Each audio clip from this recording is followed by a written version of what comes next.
Norway's bilateral engagement with Lebanon and has been for a decade, for a long time, particularly in the area of resource management in the oil and gas sector.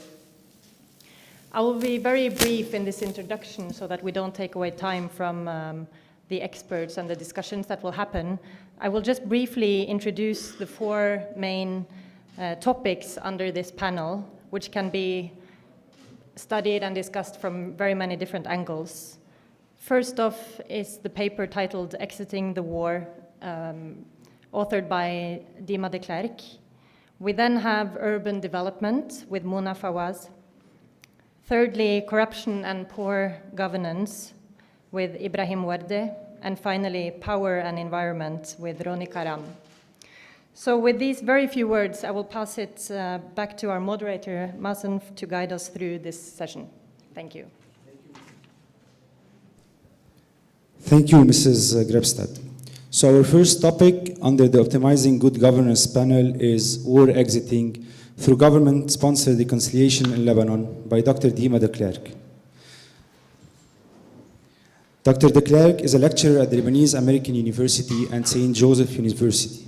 She is a PhD holder in contemporary history of the Sorbonne University with a thesis focused on the Druze and Christian relations, but to the test of wars and reconciliation of representation and memories. Mrs. Klerk is a fellow researcher at the Near East French Institute and author, co-author, and co-editor of numerous scientific articles such as Le Liban en guerre, 1975-1990. It's a book. Liban, la guerre de 1975-1990 dans le rétroviseur, and 1860, History and Memory of a Conflict. Her discussant for this topic will be Mrs. Tracy Nami. Good afternoon. Mrs. Nami is the founder of Citizens and Politics, a civic education NGO, non-governmental organization, aiming at bringing back politics to the Lebanese people by discussing topics related to history, politics, law, economy, culture, and society. She holds a BA in Electrical and Computer Engineering and an MA in Public Policy and International Affairs from the American University of Beirut. She worked in various fields, including corporate social responsibility, banking, and communication. Before leaving the floor for Dr. de Klerk, I would like to remind you of our ground rules. Our session will be a 40-minute session with 15 minutes allocated for the author, 6 to 7 minutes for the discussant, and then we will follow with questions from my side, the chairman, the public, and the online attendees. Dr. de Klerk, the floor is yours. Hello. Hello. Good afternoon, everybody. Thank you for having me here. Thank you for being present to attend to this session. I'm very excited to be among you this afternoon, and I hope this will be a very interesting panel for all of us today. Thank you. I'm going to talk about war exiting through government reconciliation in Lebanon. So it's really about reconciliation. We're sorry that the topic was not, the title was not precise in the pamphlet, but it was due to a slight error. During Lebanon's 16-year war, would you rather I present over there? Yeah. Okay. Yeah. Thank you.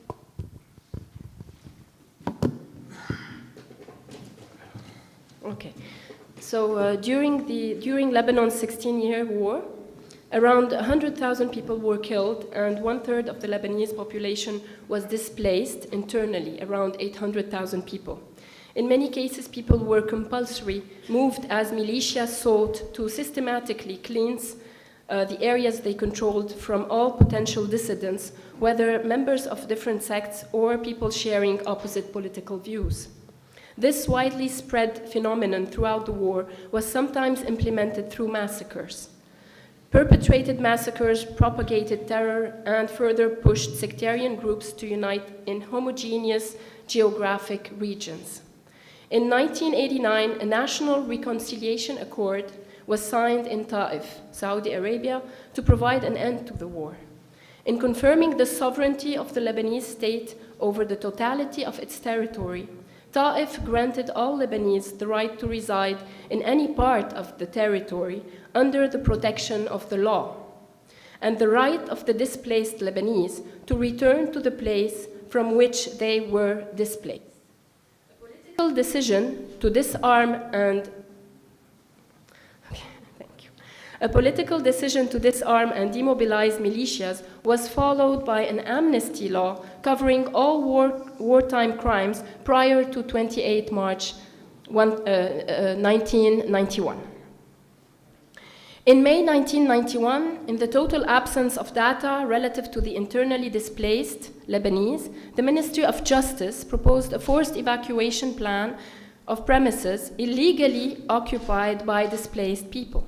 This plan was considered to be inhumane and was rejected. A first survey was conducted in 1992 on about 67,000 families, with an assessment of all damages on the ground. In June 1992, Minister Hubeika, who was entrusted with the IDP's issue, organized a national congress on internally displaced persons. He organized this national congress in 1992 for the 450,000 IDPs that were not able to get back to their hometowns in a war aftermath curbed by the general amnesty law. Nationwide returnee policy had to be developed by the state, since it required important financial resources, specific legislation, and ample security arrangements. In July 1992, the Council of Ministers endorsed all recommendations adopted by the National Convention to be proceeded with immediately. Regular armed forces deployment was completed on July 20, 1992, opening the road for the displaced to regain control over their private properties and homes when available. Starting from October 1992, State Minister Walid Jumblat, the Druze leader and head of the Progressive Socialist Party, was entrusted with the IDP file as part of a political arrangement, dividing the state and power benefits among the different sectarian groups and warlords. A ministry for affairs of the displaced and a central fund for the displaced were officially established in January 1993.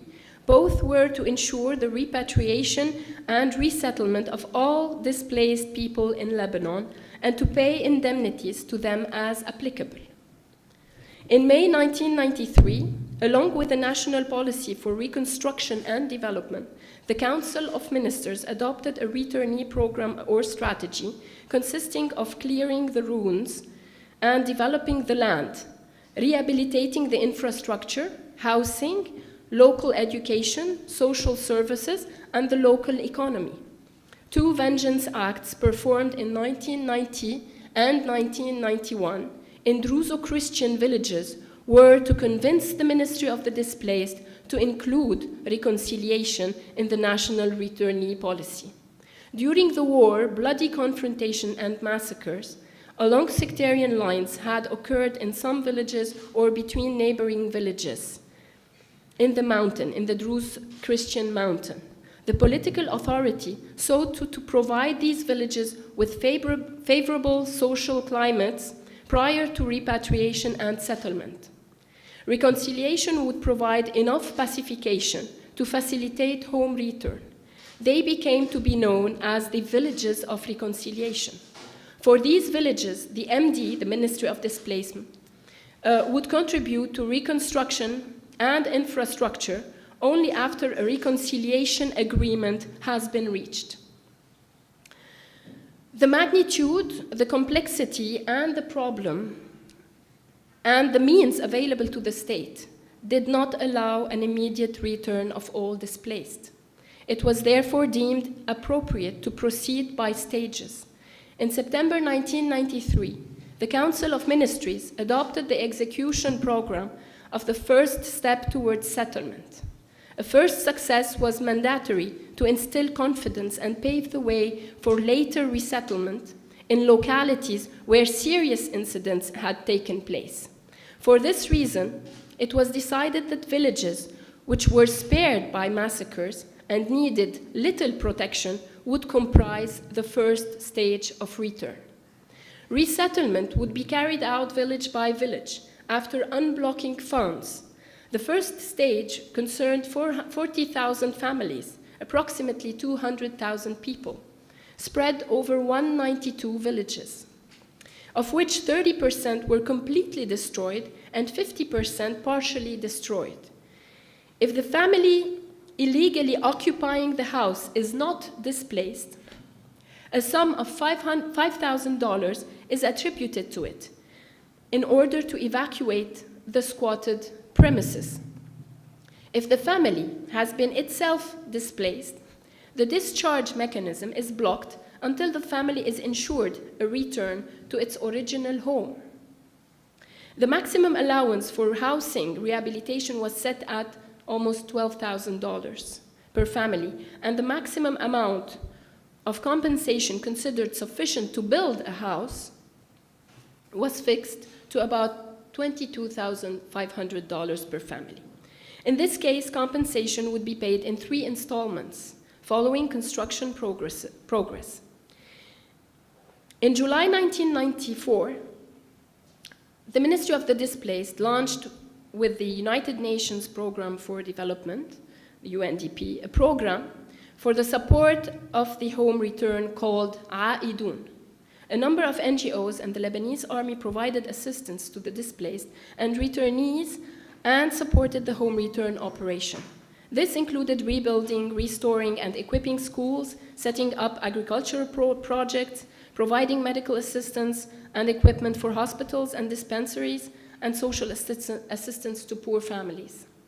A series of activities were performed among the youth to further encourage residents and returnees to meet and discover each other. Great importance was attached to rehabilitating places of worship and desecrated cemeteries during the war. Certainly, the availability of housing, the presence of basic utilities, schools, churches, religious markers, and the capacity to earn a decent living were key elements in decisions to relocate voluntarily.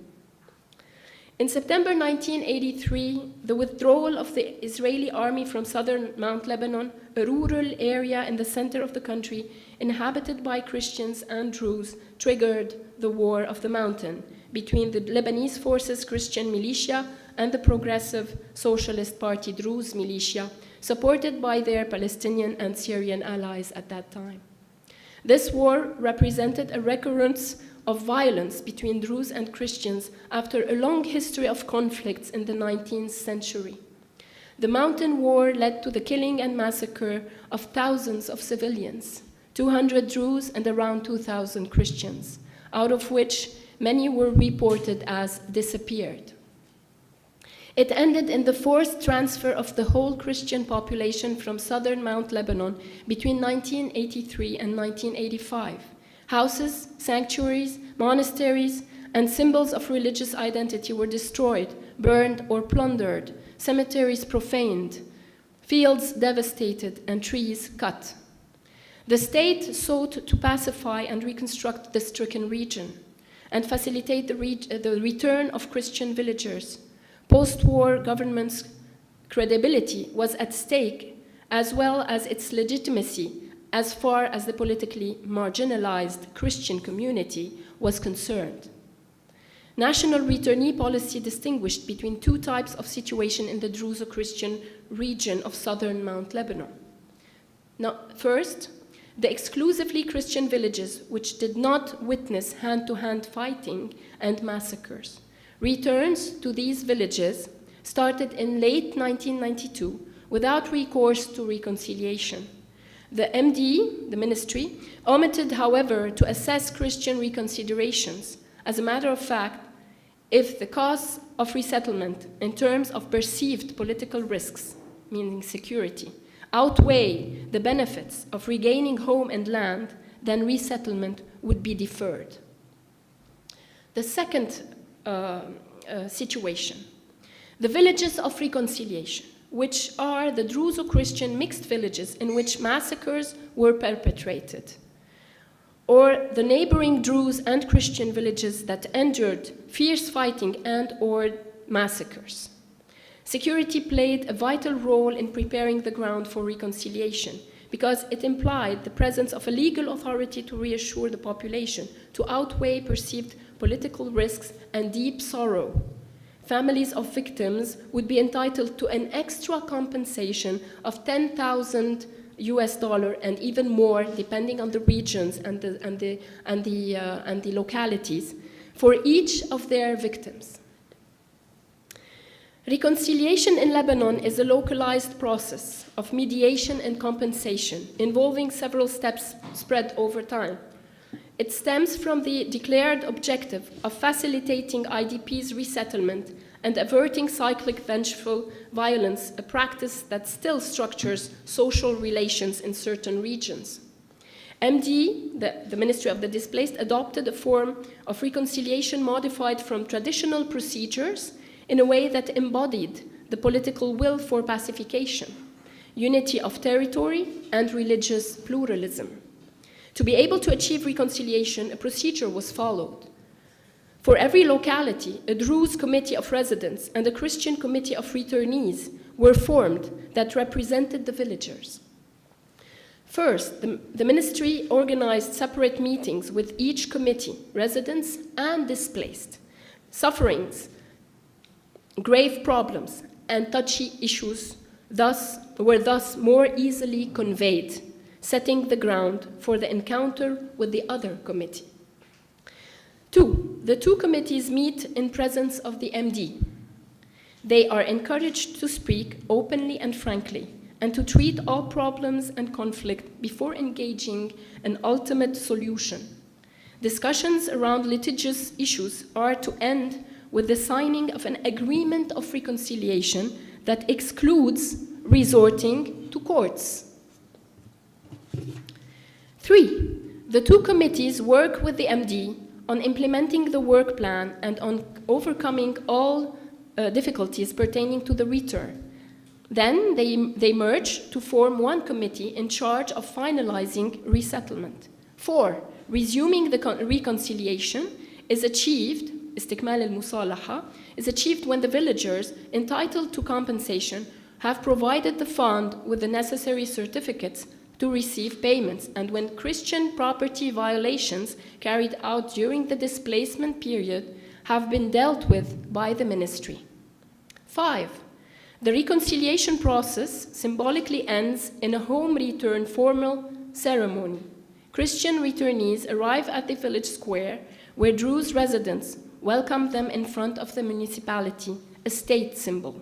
This festival contributes to turning the page and boosting confidence, transforming the return into a reality. There is no way the MD could solve all contradictions, conflicts, and problems. National allegiance and the superior interest of the state to preserve peace were arguments used to encourage villagers to reconcile, Christians to agree to return, and Druze to accept the return of Christians. Linking reconciliation to infrastructure and public services enhancements obliged in certain cases the Druze to accept the return of the Christians. As a matter of fact, many Druze were unhappy over the loss of a home or income from the Christian properties they had been exploiting, despite the fact that they were to receive compensation. In a culture where the political or religious leaders are authoritative, the ministry sought intercession from these actors to positively influence the reconciliation process. Given the wide-range litigation and arbitration, solutions were customized. Here, the Minister of the Displaced worked as mediator, arbitrator, and confessor, smoothing out the many difficulties and mediating not only between the two committees, representing the warring communities, but even between members in the same community and the same committee. The process in reconciliation villages started with Walid Jumblat, who derives his legitimacy, influence, and authority from being the leader to the Druze. While he undertook to resolve all individual and group disputes, he insisted on the financial support to solve the problems caused by displacement and to consolidate resettlement. However, the reconciliation process, in the sense of sustainable return, is not completed if it boils down to the reconstruction of infrastructure and housing. In terms of procedure, almost all problematic localities in the Druze Christian region have undergone the reconciliation process. One is underway, still awaiting the financial support required for a complete home return. A final one is still pending because of disputes that had been brought to the courts before the war ended in blanket amnesty. To achieve reconciliation, plaintiffs would have to waive their rights. A reason why the necessary conditions to reconciliation was abandoning upstream complaints and inability to seek justice downstream is because lawsuits are believed to threaten the climate of concession and perpetuate the conflict. Since the blanket amnesty covered war crimes in Lebanon, it was useless to find the perpetrators and thus to put blame on individuals. Instead, reconciliation focused on the group, the communities, denying distinction between perpetrator and victim. This prevailed communitarian logic abridged individual responsibilities. The indemnity paid by the state to victims' families is not therefore the result of the recognition of a wrong or of the victim by the person responsible. If I am to compare with Morocco and South Africa, I can say that the Equity and Reconciliation Commission in Morocco, created in January 2004 by King Mohammed VI, was designed to evaluate, investigate, mediate, and make recommendations on the serious human rights violations resulting from state violence between 1956 and 1999. Identification of victims and reparations were accomplished. ERC has been criticized because it has not called or brought to justice the perpetrators of human rights violations. It did not replace justice. Clearly, the Moroccan experience in reconciliation aspired to a restorative justice rather than a positive justice. Historical truth rather than judicial truth. In 23 months, however, 8 public hearings were organized. 742 cases of enforced disappearances were elucidated, and documented cases of torture and confinement centers were identified. This did not happen in Lebanon. Missing people in the mountain were not found. Missing people in the mountain were not found. Except for one village, no mass graves are yet disclosed. If reconciliation in Mount Lebanon tends towards a restorative justice, the divulging evidence of crime would stigmatize a group as perpetrators. In a political context and system where the credo remains officially no winner, no loser, and where the ex-militia leaders which ordered sectarian cleansing constitute after the war the core of the administration. As in Lebanon, Morocco's ERC explicitly chose not to identify the perpetrators, while South Africa's Truth and Reconciliation Commission took advantage of naming individuals, institutions, organizations, political parties responsible for serious violations of human rights. Established in December 1995 as part of the promotion of national unity and reconciliation, the TRC introduced a special amnesty to individual perpetrators in order to avoid promoting impunity blanket amnesty. So granting an amnesty in exchange for avowal and information regarding violations of human rights and exchanging truth for justice is a moral compromise to ensure peace. The TRC is a restorative justice. It addressed the concerns of victims and survivors while seeking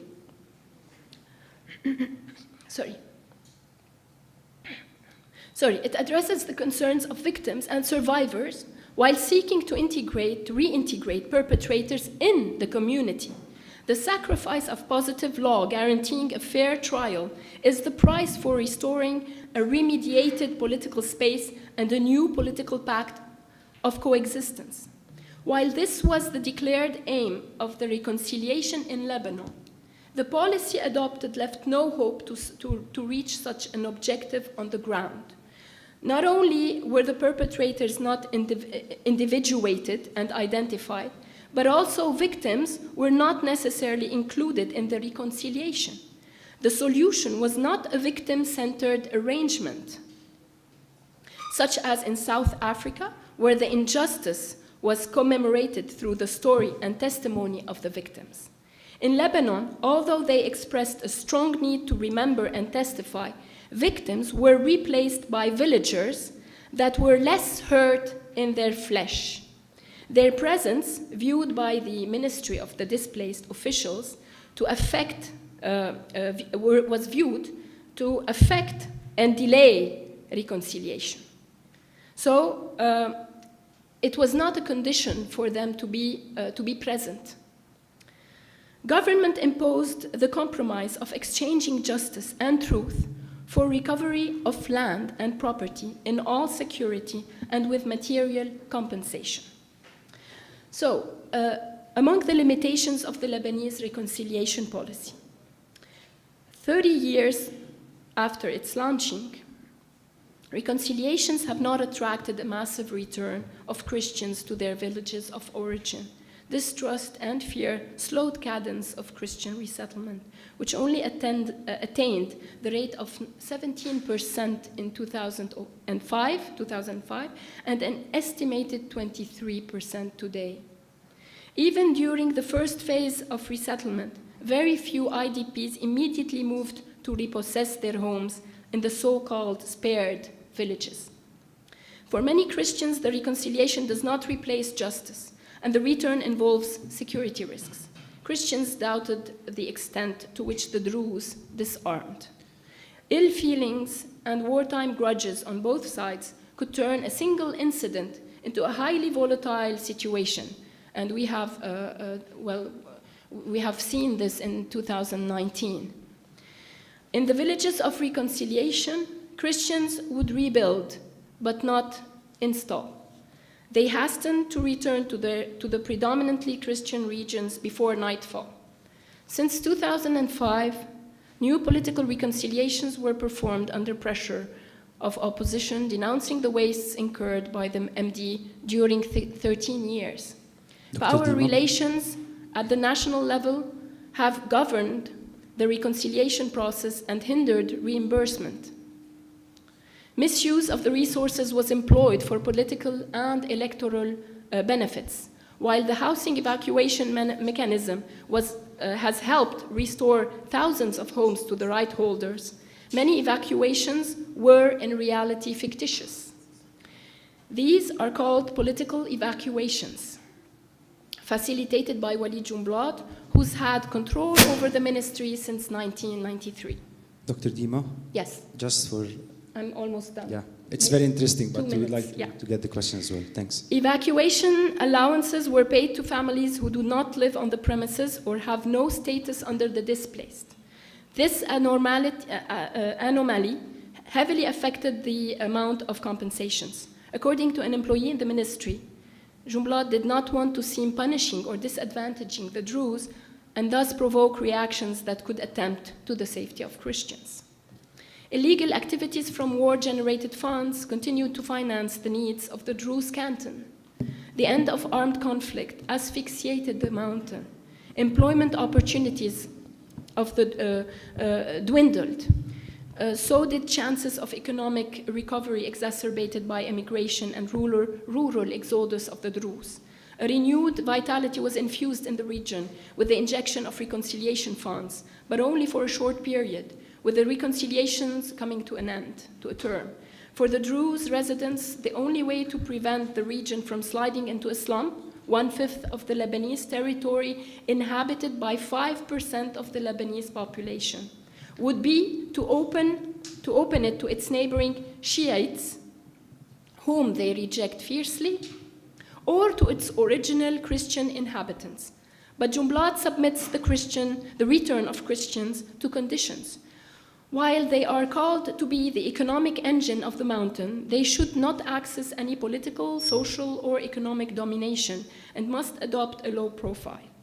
Displaced persons had been subject to rapid and quasi-irreversible urbanization, which radically changed their behavior. Modernization and adoption of urban trends and practices have distanced them from traditions still dear to the Druze.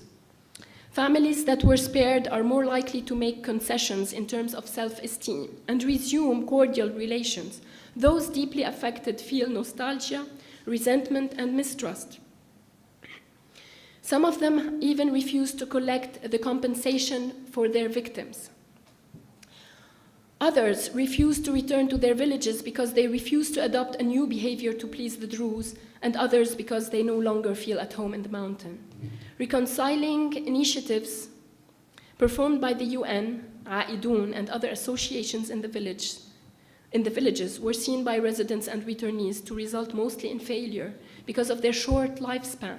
The social ties they tried to create proved rather artificial and temporary.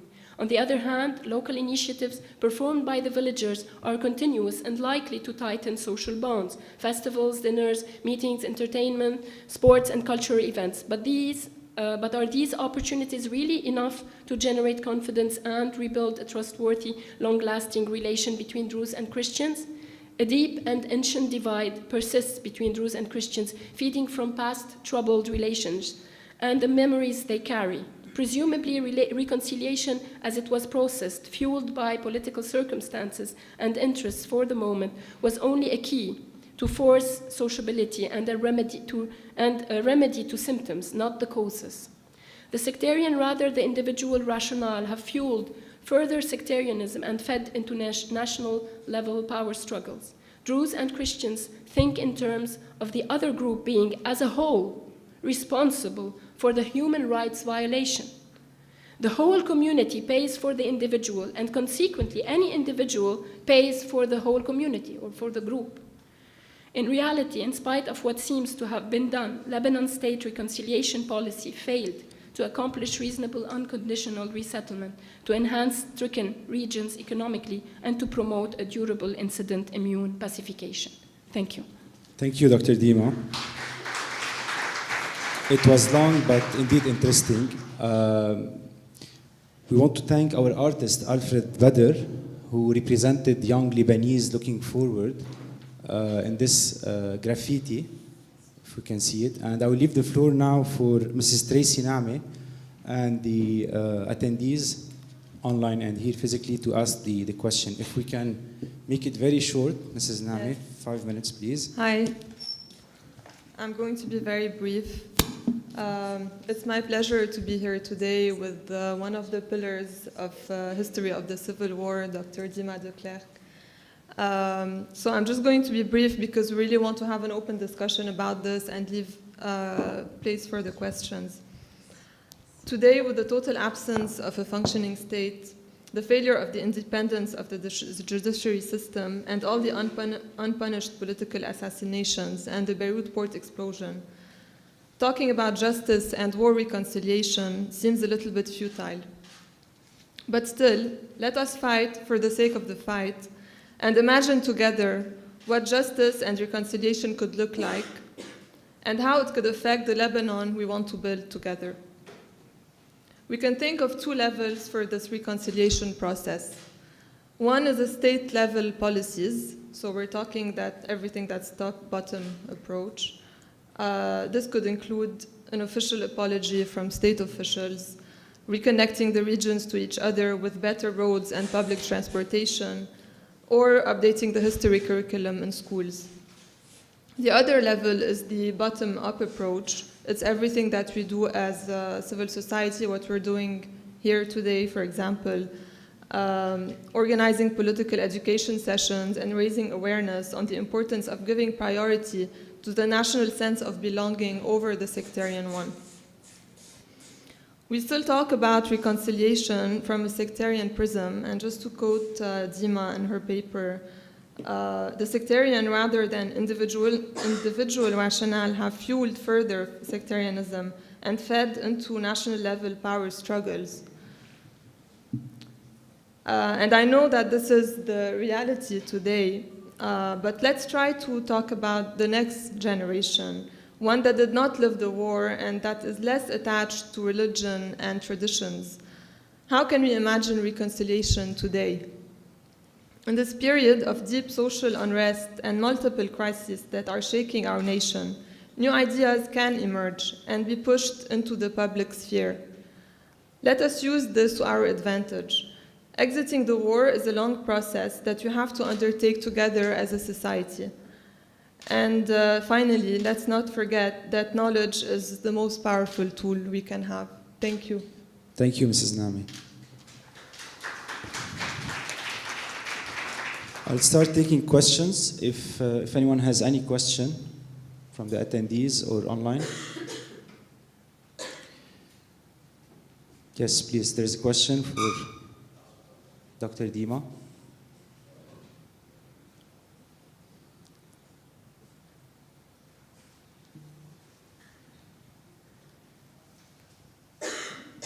Hello. Thank you both for your wonderful papers and very accurate points that you made. But I feel like there is one sector that well, not particularly sector, but one aspect that hasn't been truly been discussed is that the post-war trauma and how it affects people's reactions to any reconciliation attempt.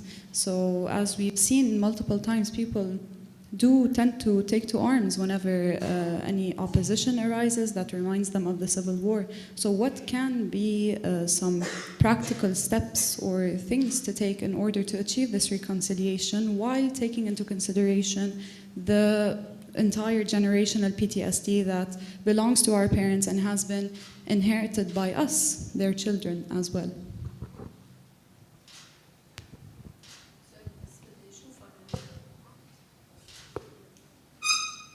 Can you stand, please? Thank you for your question. Yes, I've a little bit. I mean, I have talked about the post-trauma. Maybe not in a direct way, but you can definitely realize that a lot of when I talked about the seriously stricken people, you know, those that were not included in the reconciliation process, those that were not even included in the committees during the reconciliation, because they were considered so much stricken and so much, hurt and traumatized that they would hinder the reconciliation process. So definitely, there was nothing done on a psychological level at all. Even with the NGOs and with the United Nations being involved, nothing has been done on a psychological, or very little. And the things that were done specifically among the youth, okay? And really, it's a bit of shame if I want to talk about the things that were done, because it was specifically done through painting and drawing, etc., among the youth. And you cannot imagine the violence that was transmitted or translated through these drawings and paintings. It's really unbelievable. I still cannot, because it was about, killing one another. It means, like a child would want to take its revenge, his revenge or her revenge, and was expressing these things through drawing and painting. That's basically, this is what has been done, unfortunately. And the answer to your question lies in the question itself. A lot of work needs to be done on this level. A lot of work. And not only through the youth. Let me tell you, there's something that is being passed on. There is an intergenerational memory. We didn't talk about memory. Memory is essential here because we think that memory doesn't pass anymore. But memory passes because it's linked to the land. So when you still have land in the mountain, automatically, with knowing more about the land and with looking to get back or gain back your land, or even selling it, you will have the memory of it, of what happened, transmitted with the information on the land.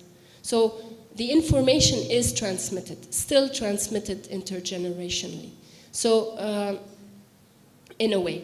So definitely it's not like I'm going to bring my children and like tell them what happened 34 years ago. No, it is there when the child or when the young will go and look for when they need money maybe and they want to sell this land or they want to go back to this land, or when they ask about their village. So you'll have a lot of information that will be transmitted. On both sides, huh? I'm not talking about only Christians. I'm talking about Druze and Christians. So there's a lot of things that are transmitted. A solution to that is, unfortunately, the whole.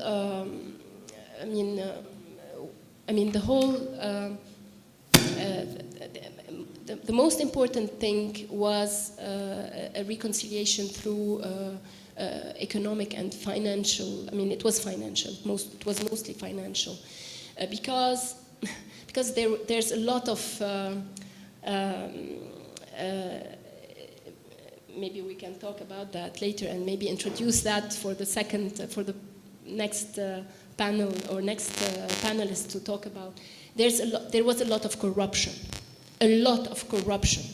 So even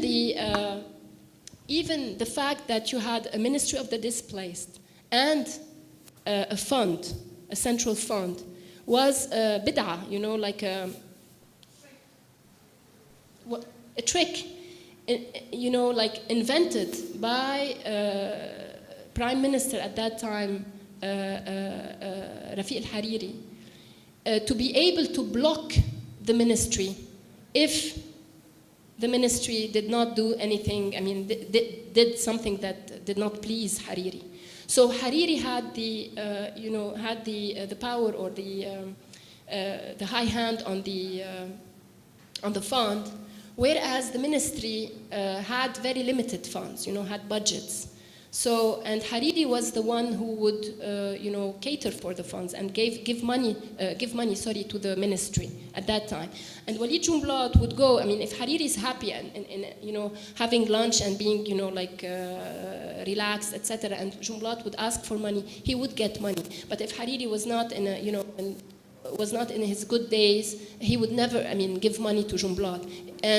And the Ministry of Displaced was, if you want, the theater of the dissensions or the problems that erupted between Rafiq al-Hariri and Walid Jumblat. And those that paid the price were the ayants droit, those that had the rights, and those that needed to return to their villages. We can talk about what's happening today, but I'm going to leave the floor to... Yeah. Thank you, Dr. Dima. I have a question. Since the topic of our forum is looking forward and see how we can build better in the future, and going through your paper and listening to you right now, it's clear that the Lebanon state reconciliation was a failure or partially failed. What is, in your opinion, the most important reason for this failure, and how we can improve, or is it possible still to improve in the future? So when you go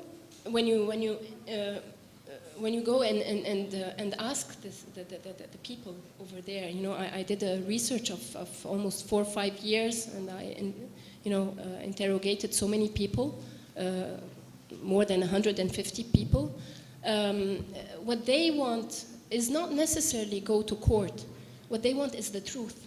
There's a lot of, mass graves that were not, found yet or were not identified. And this is a big problem. There are a lot of people that are still under the disappeared, and nobody knows where they lie.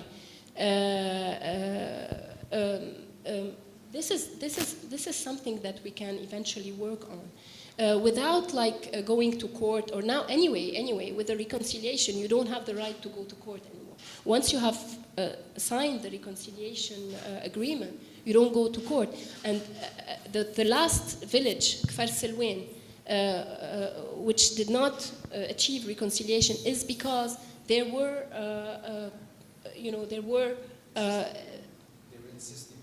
because they had already gone to court after what happened, immediately after what happened, and actually they had filed against X, they had filed cases against X, and these were never, what the MD is asking them, has been asking them, is that remove the, take out take away let the plaintiffs remove their lawsuit, their suit, and you can achieve reconciliation. But it's a much more complicated situation, because you have the plaintiffs are both Christians and Druze, because with some of the Christians that were killed, there were also Druze that were killed, because these were close to the Christians that were killed, and they tried to defend them. So it's very complicated, and those that have filed the plaintiffs were both Druze and Christians. Druze because they are accusing other Druze of having massacred their own family members, and Christians that have also accused Druze of, well, it's a complicated issue in Kfar Silwan, and this is why it's not yet finished. I can talk to you a lot about the Ministry of the Displaced today, and what are their plans and what they're aiming at doing, because things have changed the last 2 years, the last 3 years, and a lot of things have been done. But you need two things in order to move forward. First, what we talked about on a psychological basis. Second, we need to identify everything which has been done in terms of, abuses, in terms of, all the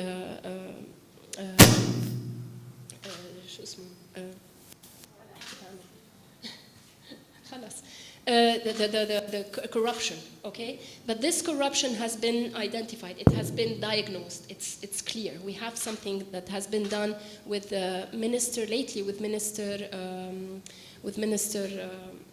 Atallah, Ghassan Atallah. He was able to have a very detailed report of corruption that was done. And I've looked into it, and it was really amazing, because I realized that after spending 8 years on that, I realized that he had exactly the same diagnosis as I did. So I thought, so this is being well done. The third thing is that we there should be some some avowal. Some people have to move ahead and say sorry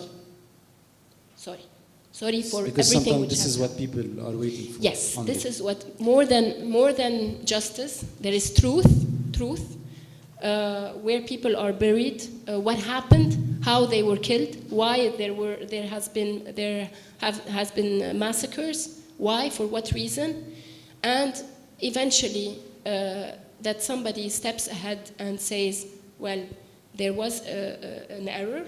We are sorry. We apologize. We apologize. Thank you, Dr. Dima. And this would be accepted definitely, much more than anything else. Thank you so much, Dr. Dima.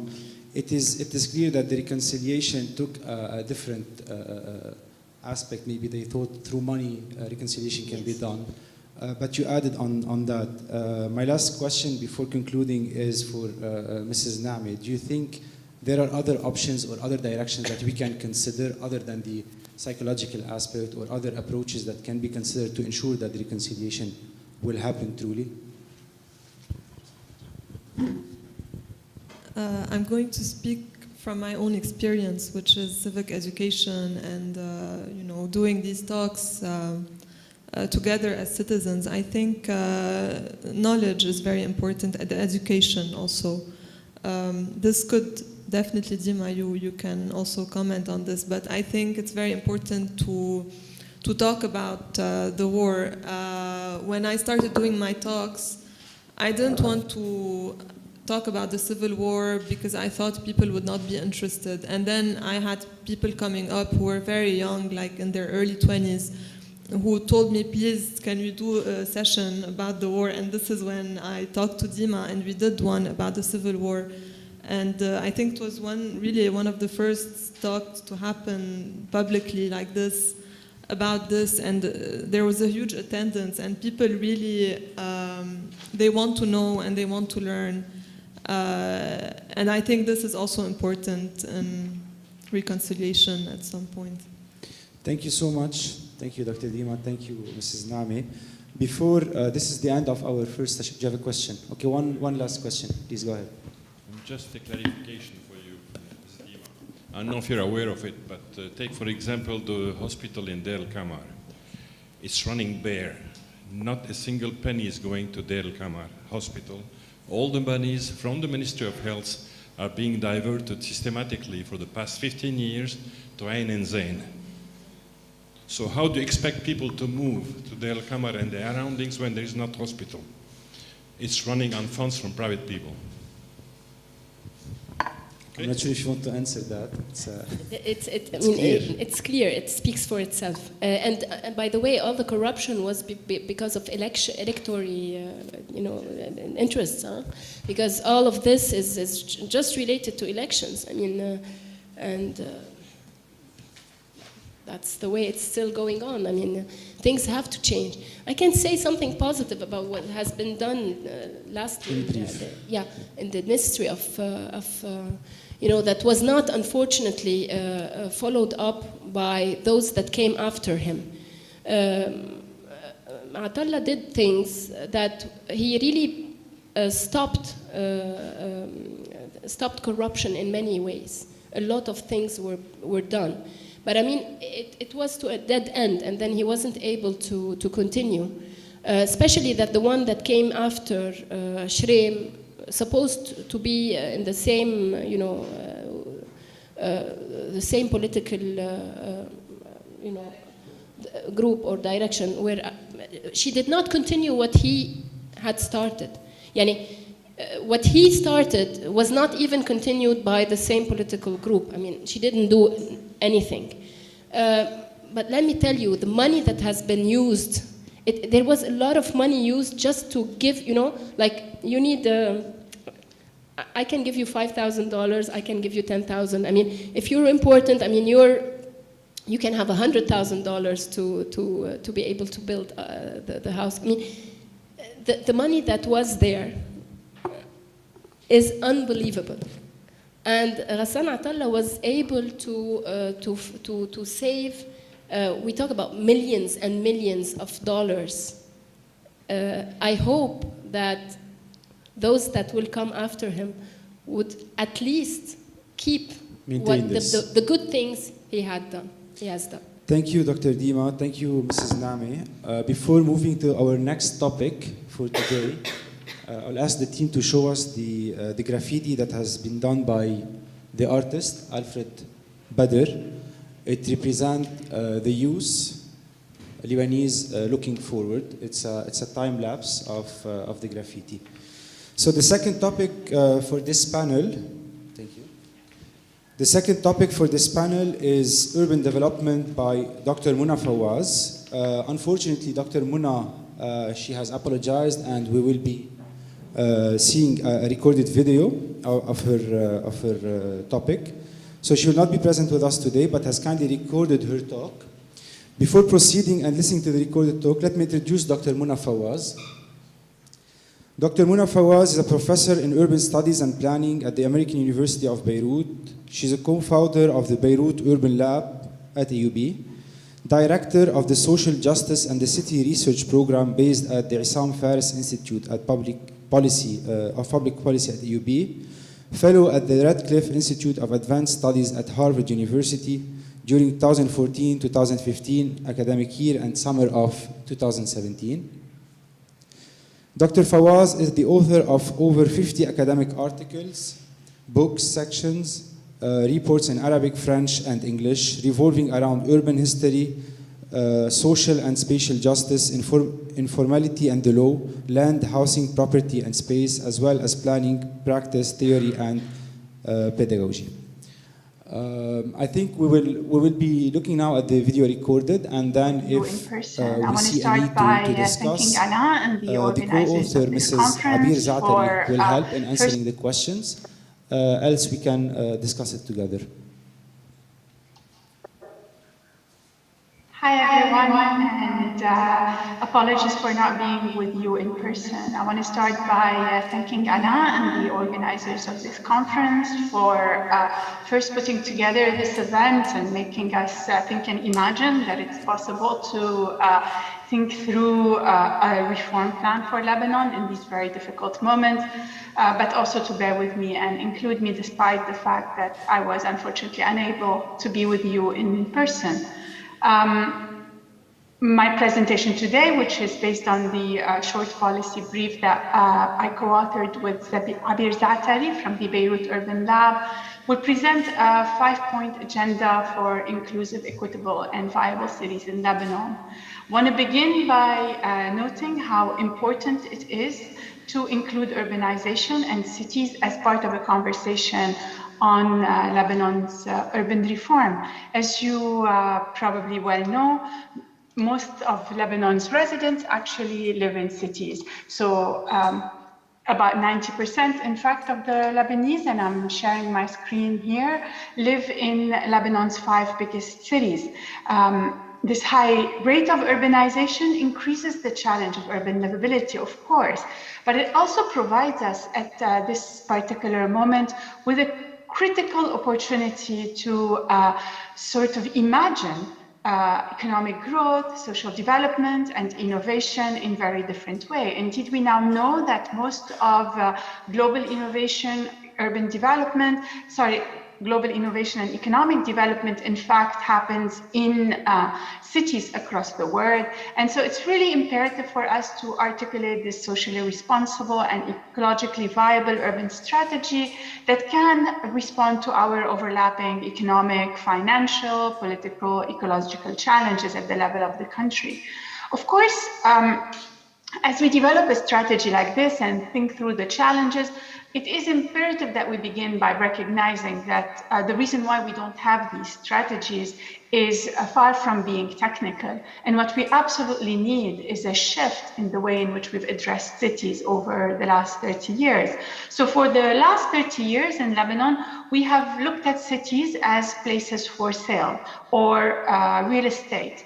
And public policy, and I'll talk a little bit about it later, has really invested in encouraging investment, especially direct foreign investments in land, at any cost, whether it's ecological, social, economic.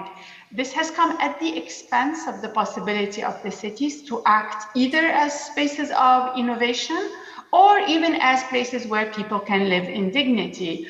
This is why the majority of this 90% of the population that lives in these conditions actually lives very poorly, as we all know, struggles with basic necessities like water and electricity. And if that is the case, I really want to start by saying it's not, or at least not only because of a lack of competence, but because putting cities for sale, turning them into sheer or mere commodities, actually serves the interest of a few. And so it is really important, and we wanted to begin by saying that whatever we're proposing is less important in the sense that it's going to rock something we didn't know, than in recognizing that these policies stand in the face of entrenched political, powerful interests that have actually worked against the notion of a common good, which the conception of planning really rests on. Because anytime you introduce city planning in a national or urban context, you are actually asking people to make concessions in the name of a public good. So introducing the reforms, as we will do in a second, to talk about the establishment of urban authorities, to introduce effective planning tools, to recognize city dwellers as partners, invest in the social value of land or in the new Green Deal. The difficulty of doing this is really political. And we wanted to start by noting that this is not and should not be seen as a naive policy paper that imagines that we simply need a recipe. And I'm sure the organizers of the conference are well aware, but given that I'm not here with you to say that, really wanted to emphasize the point that what we're proposing and what would be critical to study is the vested interests that stand in the face of proposing options like this. With this in mind, we can begin to sort of put forward the five-point reform agenda that we have proposed. Of course, an reform urban agenda requires a national development strategy. We design and plan our cities in accordance with an understanding of how they will function or plug into a national development strategy. So whether we choose to work in strengthening the services sectors, tourism, etc., push in smart industries, or think about any other sector of the economy that Lebanon is important in, this kind of development strategy can then be translated into a territorial vision, which ultimately leads to a national urban strategy. So it's very difficult to articulate a national urban strategy without this economic development strategy, but and the 5 points we will propose are nonetheless 5 points that any national development strategy will require. And the first one is, of course, administrative. So the first point we're proposing is the establishment of urban authorities at the level of city regions. As we pointed out, there are 5 large cities that house about 60% of the Lebanese population. About a third of Lebanon's population lives in Greater Beirut. The rest are distributed across the 4 large cities, which we showed here in the first slide. So Zahle, Said, Sur, and Tripoli. All right, so why are we saying larger urban authorities? Well, very simply because problems that cities face across the globe don't materialize themselves at the level of administrative boundaries, but actually at the level of the real urbanization.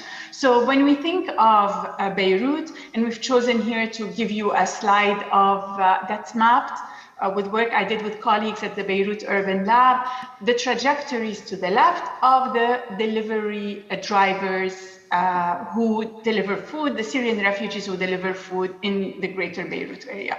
And what you see here is a de facto integration of a larger urban territory, which is imagined as multiple municipal authorities that don't coordinate together, that often actually rival each other and block each other's ideas, but which in practice we've known since the 1950s, as evidenced by these recurrent proposals to articulate a greater urban area, that these territories actually really function as one. I mean, just take transport. You have a de facto minivan informal mobility system that actually connects the city, as you can see to the right, and you have a de facto integration of who lives in Beirut and its suburbs, which is evidenced by car counts. So we know that about 70% of the cars that circulate in municipal Beirut actually come from 130 municipalities around it that really constitute this de facto greater urban area. And we've known that it's absolutely impossible to solve the mobility problem, or for that matter, as you can see here, the sewer network problem, without integrating these authorities, because their territories are contiguous, because the populations move seamlessly within them.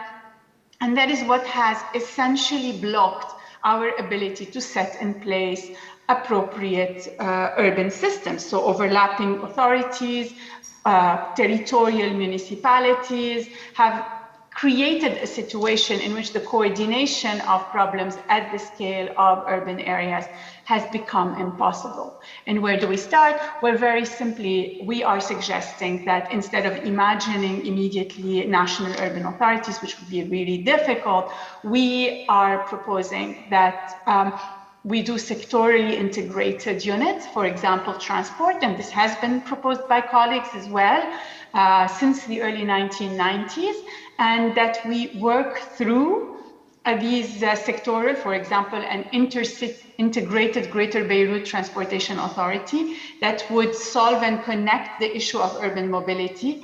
And this has become even more critical now with the financial crisis and the rising cost of fuels. 3 years ago, I would have told you that we are harming economic development because people are wasting a lot of time in traffic jams. Of course, today, those of us who are privileged enough to be able to afford the cost of fuel are moving much more seamlessly across the city because there's much less traffic, because people can't afford to move. However, that lack of mobility is a serious cause of rising levels of poverty and economic unproductive conditions. So we need to put in place this greater urban authority and facilitate, of course, public transport as a means of integrating the city. We can do the same for other sectors like sewer, like electricity, etc. But the goal would be to put together across sectors urban authorities that would overlap to ultimately form a greater urban area. Now, for these greater urban areas to work, of course, we cannot keep them operating with the kind of planning tools we have.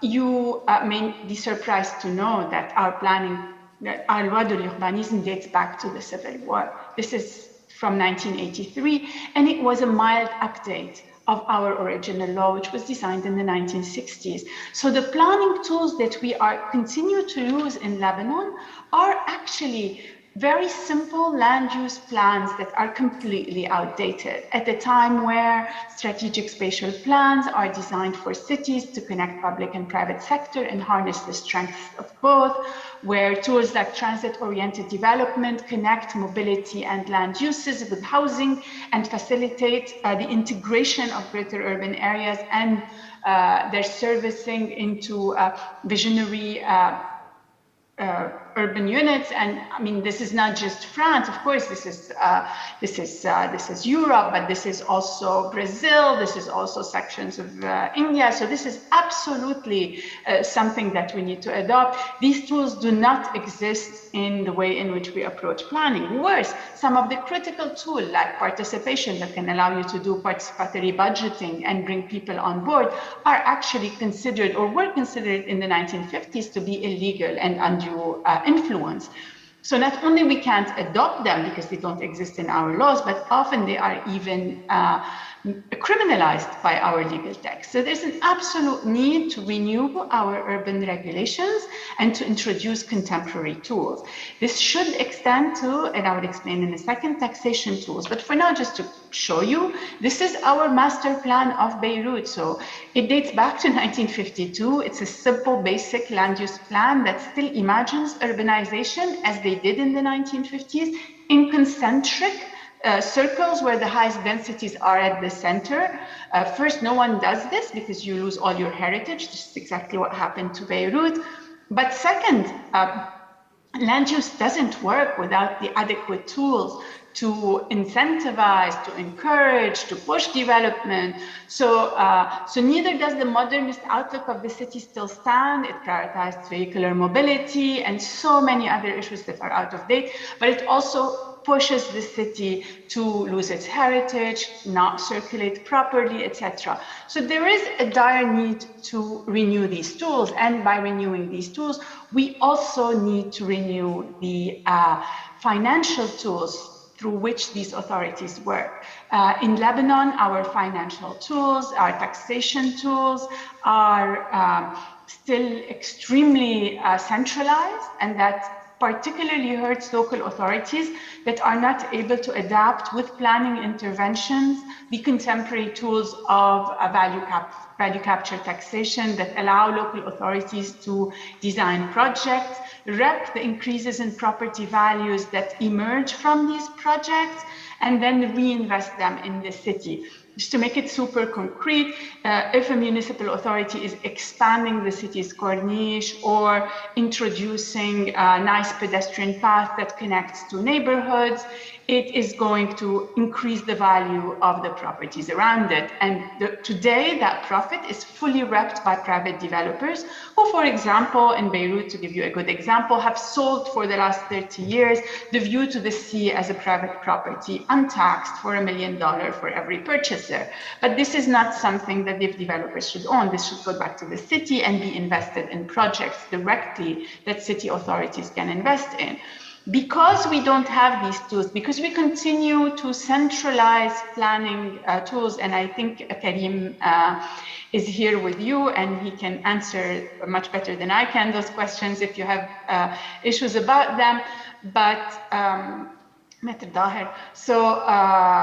in any case, so basically, because we don't have these tools, our local authorities have to rely on first, the very few sources of direct income they can raise, like property, like building permit taxation, and second, on going back through the budget, which actually really slows, delays, and reduces transparency of where the money is going because we don't see where it's coming from.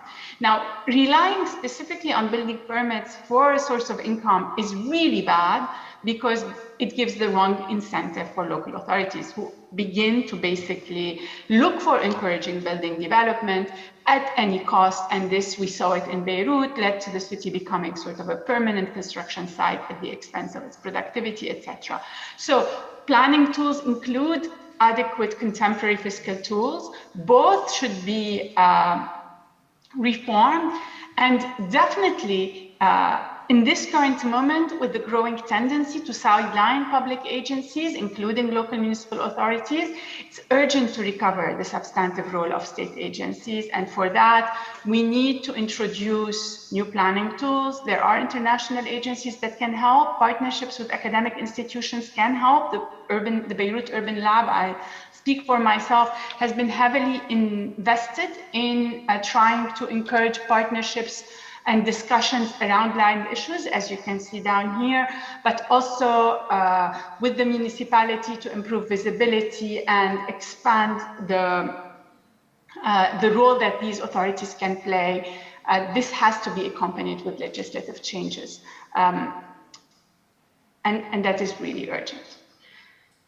A third point of reform, okay, so these are some of the initiatives. I had prepared slides. I'll just say these are some of the initiatives through which we've sought from the Urban Lab to create partnerships with the municipality to the left, around land issues with the land registry and other colleagues to the right, always within mind thinking about what are the reforms that we can push, a betterment tax, etc., that can really innovate the tools. The third reform is really one that looks at bringing city dwellers and really all city dwellers as actors in the making of an urban future.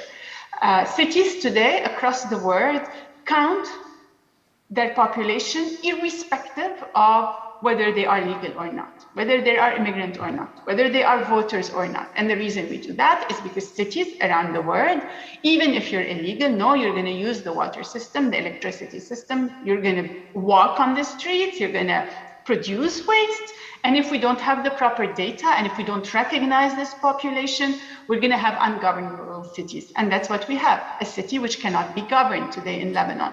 With the growing cash economy, actually, that we're seeing, the size of the informal sector, which was already huge, is going to expand even more. So continuing to render informality invisible, continuing to consider refugees inexistent, continuing to prevent people from voting in the places where they live. More than 70% of Beirut's residents today don't vote in Beirut. All of this creates a sense of apathy. It creates disinterest from the population in participating in the urban future, and consequently produces, on the one hand, a major hurdle for creating accountability and good governance, and on the other, prevents cities from harnessing the creativity, the investment, the possibilities that residents have. We need to begin by recognizing populations, by forming neighborhood committees. Municipal authorities need to reach out to their populations. Of course, this requires a reform of both the electoral system and modes of local representation, so people vote where they are, but it also requires us to give more visibility through multiple forms of and processes like neighborhood-based committees, like participatory budgeting, like creating town hall meetings regularly to allow residents to be part of the making of the city, irrespective of their legal status. And I want to say in this vein also that rendering informality more visible, creating informal registries for land, for workers, introducing protection for people who rent, even if they rent informally, creating informal registries for workers has been experimented with across the world and created much better conditions for city dwellers. So it'd be really important to invest in that direction if we are to create functional cities. You can see here some of the work of colleagues at the Beirut Urban Lab, again, working in the post-disaster recovery of the Beirut port explosion with the community in Quarantina towards the development of an upgrading plan for the streets and the public networks, which has been now largely implemented. For perhaps the most important economic point, is how we deal with land. And that is really the topic that is the closest to my heart. You see here the plan produced by the Beirut Urban Lab of municipal Beirut. We did not even have a map of municipal Beirut to work with. When we looked at how the city is governed, how specifically its land is addressed, we found out that for the last 30 years, and we have been basically using land as a way to attract foreign capital, to encourage investment. And this has happened with multiple strategies. Some were about channeling money towards the built environment by changing the building law, by changing property law. Others were about lifting protection, like the rent control. Most were about encouraging direct investment by banks, by investors, or by private individuals who began first as subsidized rents for the lower middle income or the middle income, but over time became subsidies to even our current acting prime minister. So these kinds of strategies have incentivized an enormous investment in land as an asset. And you see on this graph here the number of building permits filed in municipal Beirut between 1996 and 2019. And what you see is really, until the last 3 years, a correlation between the filed building permits and the balance of payment. These have translated into an urban fabric where 10% of the fabric was changed in less than a decade, but the new developments are basically largely vacant. So more than a quarter of these apartments, the new apartments, are actually vacant. We can add to those a large stock of housing that's already been purchased and put on hold by developers or investors to be demolished eventually. But a quarter of Lebanon's capital is held as captive investment, as an asset stored like a wealth, right? Like, I mean, it's like a safety deposit in the bank. And just like your banks went bankrupt, your property is not only following the way, but it's also losing, making your city, your entire city, lose its value. And so that conception of the role of land in the economy hurts people because people can't find homes. Of course, every building we've demolished had people who were largely protected by rent control, living their livelihoods, buying stuff from the local neighborhood, working, living, going to school in the city. We've pushed them out. We've replaced them by empty towers. We did not have the proper planning tools nor the proper interest to actually invest in real estate, in infrastructure to support these developments. So we've created, basically through this land policy, a city that really is hijacked by private interests. And here we have an enormous number of policies we want to push forward, some towards housing, some towards the protection of the national coast as a way of creating a recreational economy that can be redistributive, like your best example, maybe the French Riviera or the Spanish Riviera, where resorts were actually demolished, but also introducing property taxes, increasing taxes on vacancies. Today, an empty property and an empty apartment is actually untaxed in Lebanon. They're exempted from taxes at a time when cities around the world put exponential taxes on empty apartments to prevent this practice. So there are a lot of strategies. You can find all these publications online, actually, and there are links to them in our paper, but they are critical. I'm aware of time, so I will skip, but there are also strategies we can adopt from the Beirut Urban Labs partners, Lincoln Institute of Land Policy, that has really spearheaded from the US fantastic policies for recovering cities in Latin America.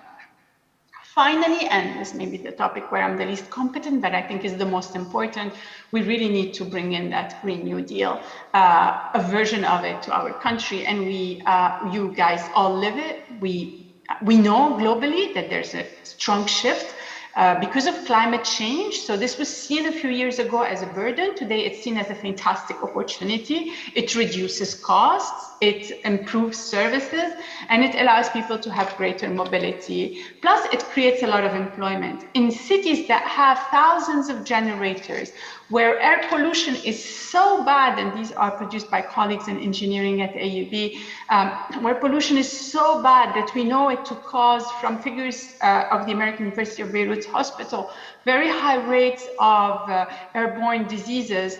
We know that our cities have become unviable, and we know that we need to intervene in order to regulate them, and that green energies are the solution. Similarly, we know that the way we've tapped underground water by digging all these white dots are illegal wells in Beirut.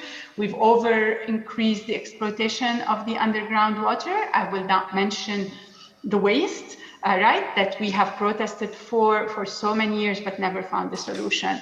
There are green, adequate solutions. And the news is the plans, the reliable plans, they've been around in Lebanon for decades. Take this Plan de Déplacement Doux that was funded by the French government in 2015 that allows you to create a pedestrian mobility in Beirut, critical, plus green the city to improve the quality of its air. Think of the plan for renewable energy and numerous others that are already on the table. The point is, we are at a critical moment where we perfectly know that people are ready to go to green energies, that they will create employment, that they will improve the level of services at lower cost, but that what it requires is a change in mindset and perhaps disinvesting from sectors where there are, and I'll finish where I began, very strong invested interests. So in closing, I'll just say that urbanization may be depicted as a challenge, but it is a fantastic opportunity to foster social cohesion, reduce inequalities, and respond to the climate challenge. We've attempted in this short presentation to provide you some of the possible pathways for reform. Hopefully, with a political miracle, they will be set in place. Thank you. Thank you, Dr. Fawaz. Hi, everyone. Thank you for this rich presentation. I would like to ask Mrs. Abir Zaatari, the co-author of this paper, to join the stage and limit the question for 2 or 3 questions. Yes, please. She's not, unfortunately.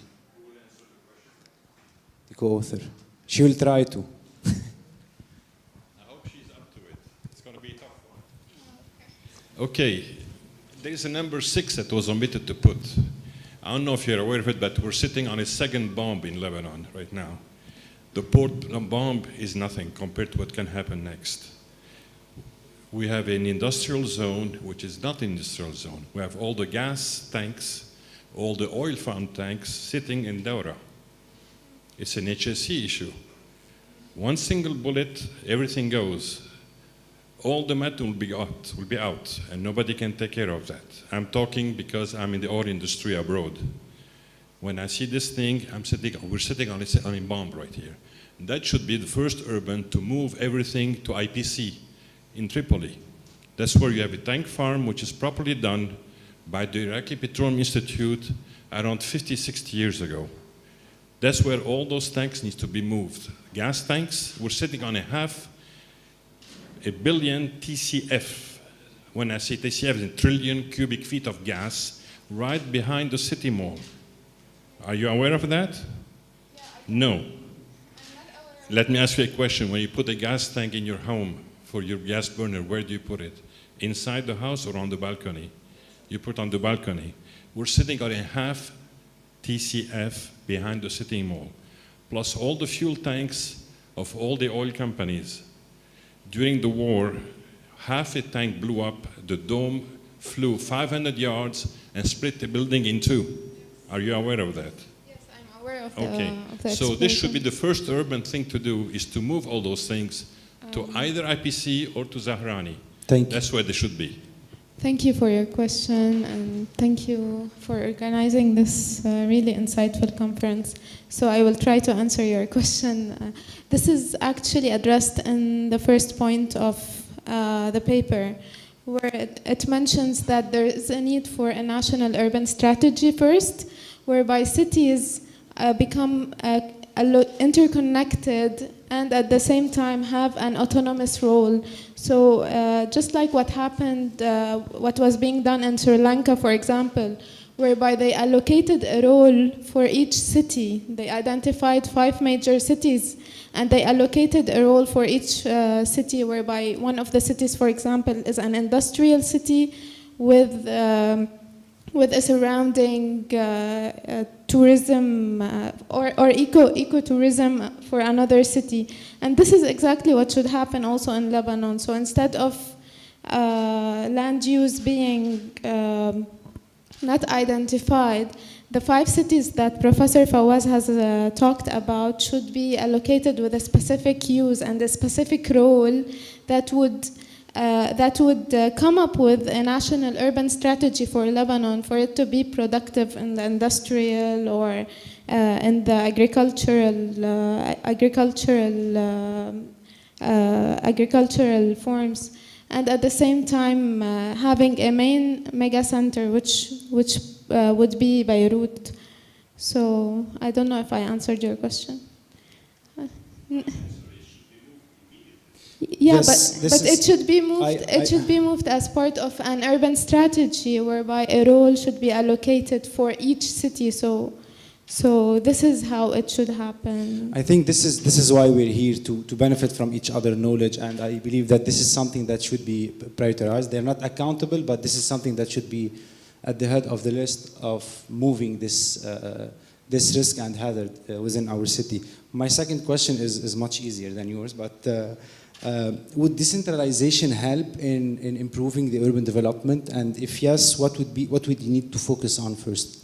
So, decentralization. Yeah, we cannot talk about decentralization by itself. So cities should be interconnected.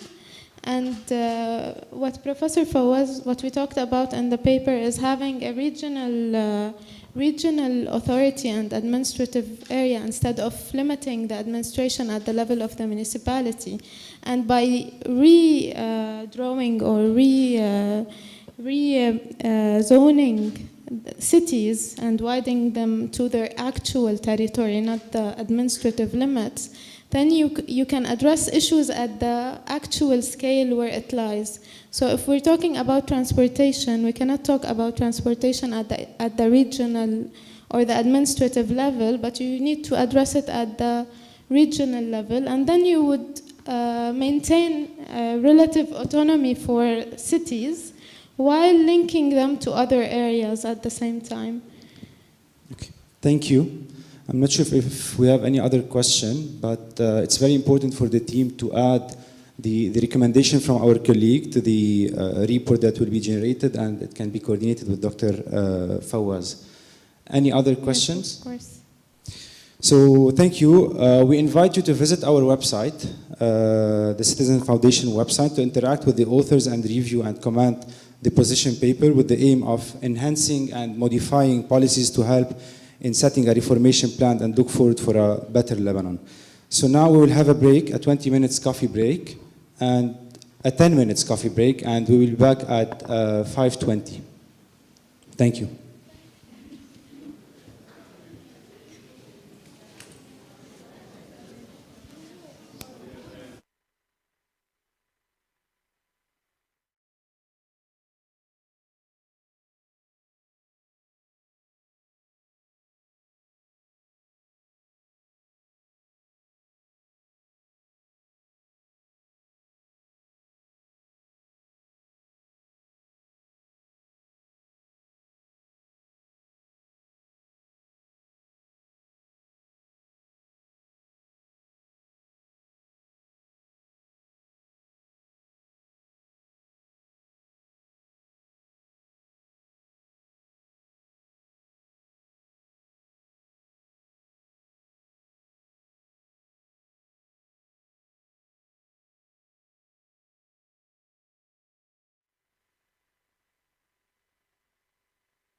Testing one. Test, test.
Just to make sure that Dr. Wardi can hear us, perfect. Dr. Wardi, Adjunct Professor of International Business, Fletcher School of Law and Diplomacy, Tufts University.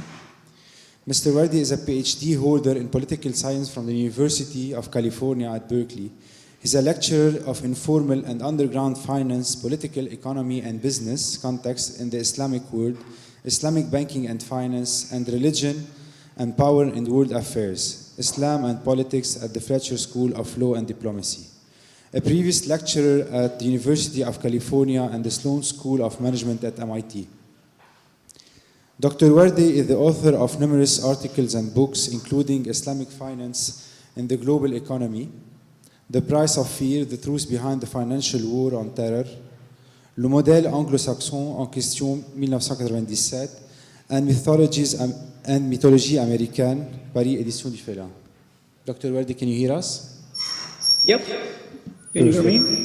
Yes, loud and clear. Dr. Wardi's discussant will be Dr. Carol Al-Sharabati.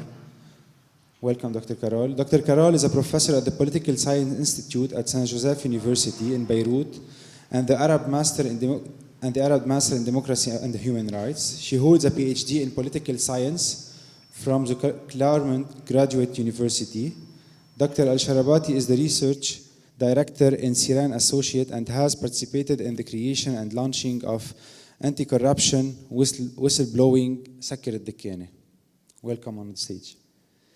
So before leaving the stage or the floor for Dr. Wardi, I would like to remind you of our ground rules. The talk will be for 40 minutes, 15 minutes allocated for the author, 6 to 7 minutes for the discussant, and then we will take questions from the attendees online and the people present in the hall. Dr. Wardi, the floor is yours. Thank you very much, Mazen. I want to thank the organizers for what looks like a great conference. Unfortunately, I can't be there in person, but I'll do the next best thing, which is to join you through Zoom. So my talk is an attempt to draw connections between, on the one hand, corruption and bad governance, and on the other hand, financial and economic collapse. And there are two parts to my talk. The first one is an attempt to explain how corruption and bad governance have degenerated into what is essentially a Ponzi scheme. And I know that everybody uses the expression of a Ponzi scheme, but what I will try to do is to be a bit more specific about what it entails. And then the second part of my lecture will be to discuss the possibilities for an opening for change coming from civil society and NGOs. So I'm going to share my screen, and let's hope we won't have any technical issue there.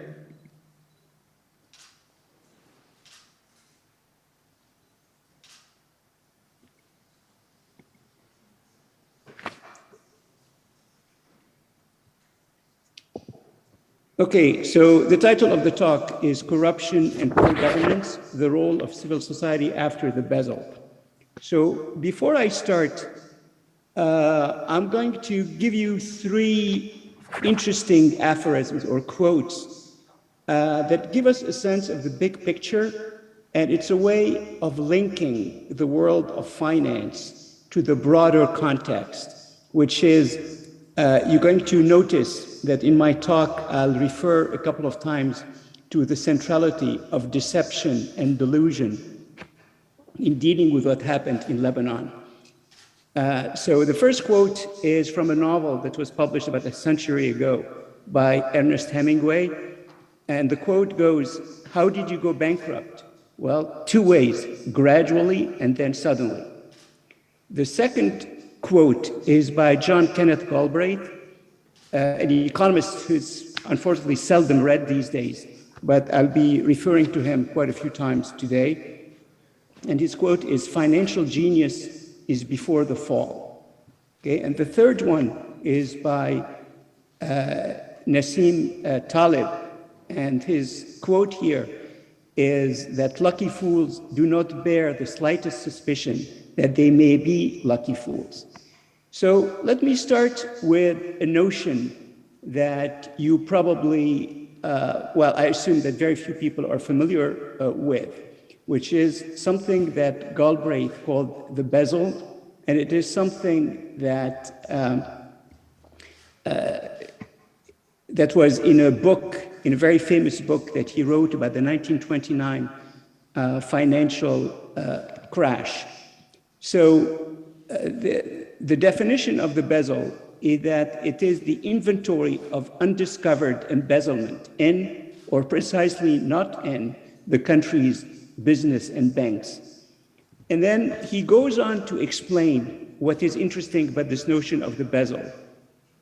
What he says is that there's a time factor whereby, to the economist, embezzlement is the most interesting of crimes.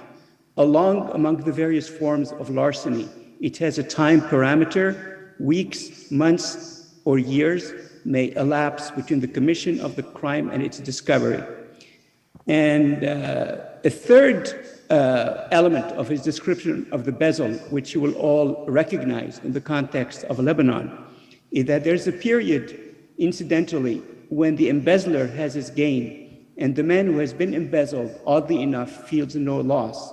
There is therefore a net increase in psychic wealth. So in the case of Lebanon, what this would refer to with the fact that your money may have disappeared, but then you were not aware of it. You were still enjoying the very high interest rates, and you were enjoying the good life in general until the reality set in. So what are the elements of a Ponzi scheme? First of all, there's a justification or a business proposition, which can be fraudulent from the start, where the promoter of the Ponzi scheme has a plan to steal people's money outright.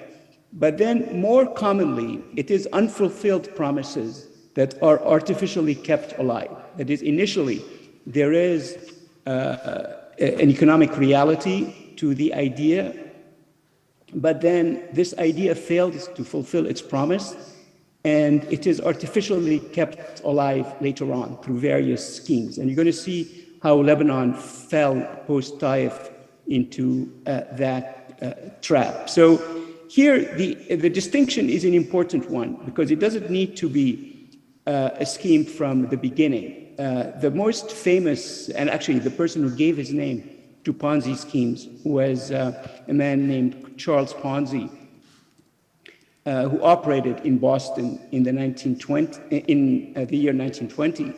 And he argued that by doing some arbitrage on Postal Office International Response coupons, he could make a lot of money.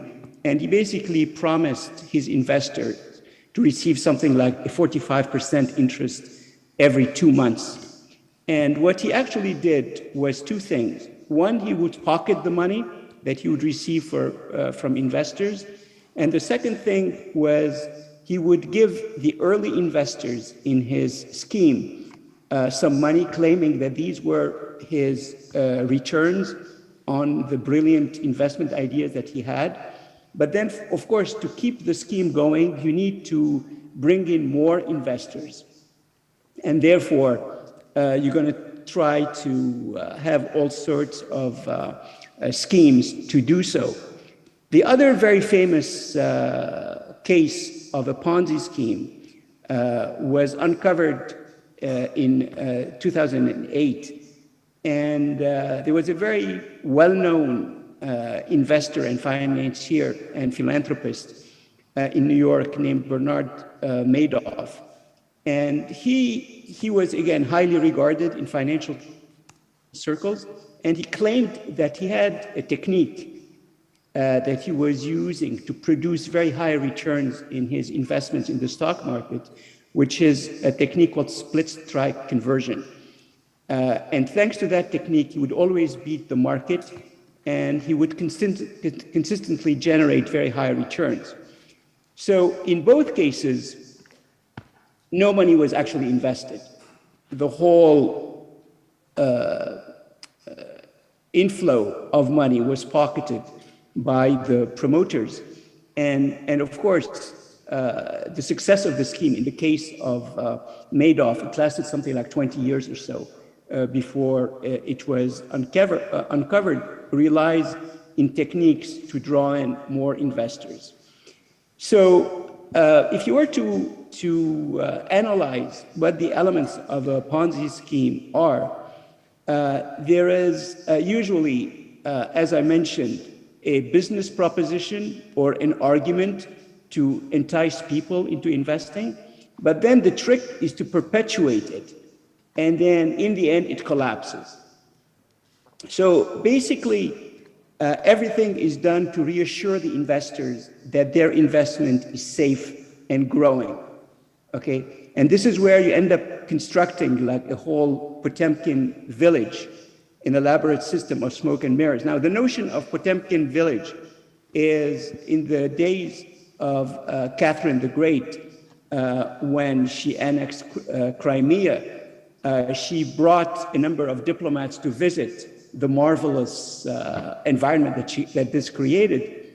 And her minister, Potemkin, created out of cardboard pictures of villages with happy peasants. And then she would look at that and be reassured and reassure her visitors that everything was doing well. So you have essentially a system of smoke and mirrors, which really translate into massive advertising and public relations campaigns, as well as the creation of images of competence and trust on the part of those who are behind the scheme. Now, the main economic problem is that the more the scheme expands, the more expensive it is to maintain, and the more participants are needed to feed the beast. And the schemes collapse typically when they run out of new investors or when the fraud is discovered, and they leave behind very few winners and many, many losers. So in the case of post-Taif Lebanon, the business proposition is one that is familiar to all of you. There was a big reconstruction project that was led by Prime Minister Hariri, and then its centerpiece was Solidaire and what was being done. And the initial promise and the hope was that this would be done without any substantial recourse to debt. You would have BOT system whereby investors from Lebanon, but mostly from the Arab countries and from the international investment community, would make massive investments through something called BOT, which is build, operate, and transfer, which would mean that there'd be massive reconstruction at very limited cost to the country itself. And politically, the background to what was going on was that the Taif Agreement had promised to bring all the warring factions to the table and give them a stake in the system. There was a disarmament, with the very notable exception of Hezbollah, which retained its weapons. But there was the idea that all the protagonists will be on the negotiating table. Now, the problem with the way in which the system was set up was that essentially it created a cartel of political parties and political groups who all had a claim on the loot, that is, whatever funding would come to the state, etc., they will be receiving a cut in it. And then there were a number of other factors that must be mentioned. One, in fairness actually to the Lebanese system, is that there were constant political turmoil in the forms of occupations. There was an Israeli occupation occupation until 2000. There was a long-standing Syrian occupation, whereby the Syrians also claimed a share of the pie in terms of the Lebanese economy. And then there were kind of all forms of turmoil that you're familiar with. In 2005, Prime Minister Hariri was assassinated. There was a Syrian troop departure. And then in 2006, there was a full-scale war between Israel and Hezbollah. And then after that, there were constant political paralysis. In addition to that, 2011, the civil war in Syria had ample repercussions on Lebanon. And then, as I'll explain in a minute, after 2016, there were political problems between Lebanon and Gulf countries, which put an end to the aid that was periodically received in Lebanon. So, Dr. Wardi, 2 more minutes. Sorry to interrupt. I'm going to try to speed up kind of the remaining slides here. So basically, the way in which the bezel was kept alive and the Ponzi scheme was kept alive was through 3 ways. One was there were periodic injections of funds from Gulf countries, which ended in 2016. And then there were some dubious financial engineering operations by the Central Bank of Lebanon. And then there were donor conferences which promised financial aid in exchange for reform, and the reform never really happened, and the financial aid was actually quite insignificant. So the World Bank's verdict was that Lebanon's deliberate depression is orchestrated by the country's elite, which has long captured the state and lived off its economic rents, which summarizes what has happened, which is actually far more complex. And this reflects the outrage felt by the population. And so there's also the problem of indifference and impunity. So since the theme of this conference is looking forward, what I argue, and I won't have much time to describe it, but is that it's in the last 30 years or so, there have been big changes in the global environment of corruption and governance. So rulers are increasingly being monitored and held accountable, although the process is always slow. And then I mentioned, of course, the port explosion, which was another factor in whipping up outrage, because it was not an act of God, but the result of corruption and bad governance. So I have a long list of reasons why there's an opening, and I stress the word opening. I don't see that the kind of things will be transformed overnight, but there's a potential for civil society and NGOs to take advantage of the new environment, which is characterized by the greater transparency in terms of economic activities. There are legislations that encourage whistleblowing, and then there have been massive leaks of information like Swiss leaks, Panama Papers, etc., whereby you have huge dumps of information that actually reveal secrets about what investors are doing, and that was not widely known before that. And then there are a consortia of investigative journalists who have played a great role. And last but not least, in Lebanon, the fact that 13 new members of the Lebanese parliament are not beholden to the old elites is cause for cautious optimism.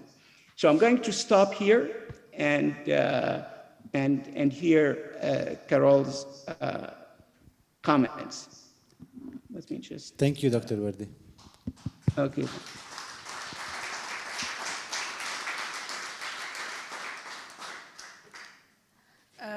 Thank you for this presentation, Brahim. I read with a lot of interest the paper, which actually goes over some of the big wins of change that the country went through I note there are two interesting comments. One is the embezzlement, that it has a time parameter. I like this notion, and I'll bend on it.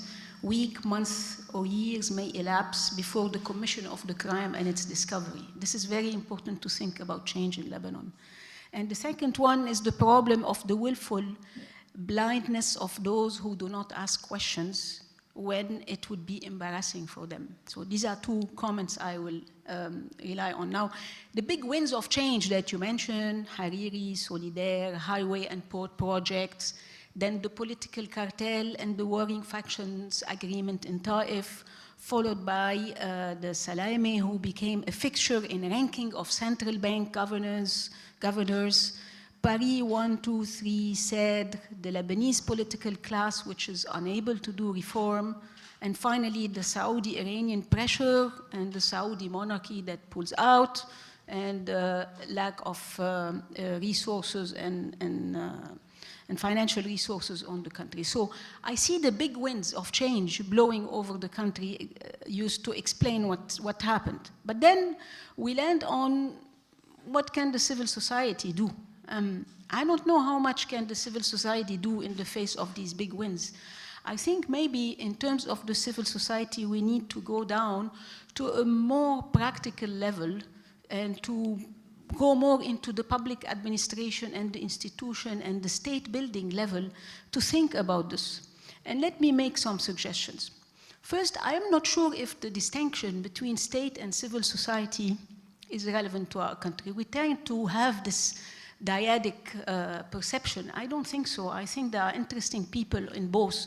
There are champions of change within the state, and there are people within the civil society who are complete losers.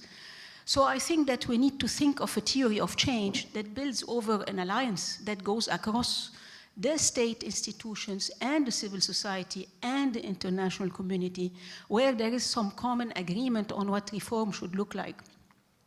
So thinking about theory of change, one would think, okay, where should it start from? The country is ruled by those who don't want to change. They're the ones who are taking the decisions now. They're the one operating the parliament, the government, the security institution, the legislation, the state council, the finance, etc. So it's very interesting. There is one set of institutions that are interesting to think about. It's the oversight and control institutions. There are 3 of them. And they are not the same. There's the Court of Account, there's the Civil Service Board, and there's the Central Inspection. Some of them are more politically hijacked or co-opted. Some others are more independent. I think it's about making the analysis and looking for the one on which we can build, to build this alliance between state and institution to try to initiate some change from within in collaboration with forces from outside.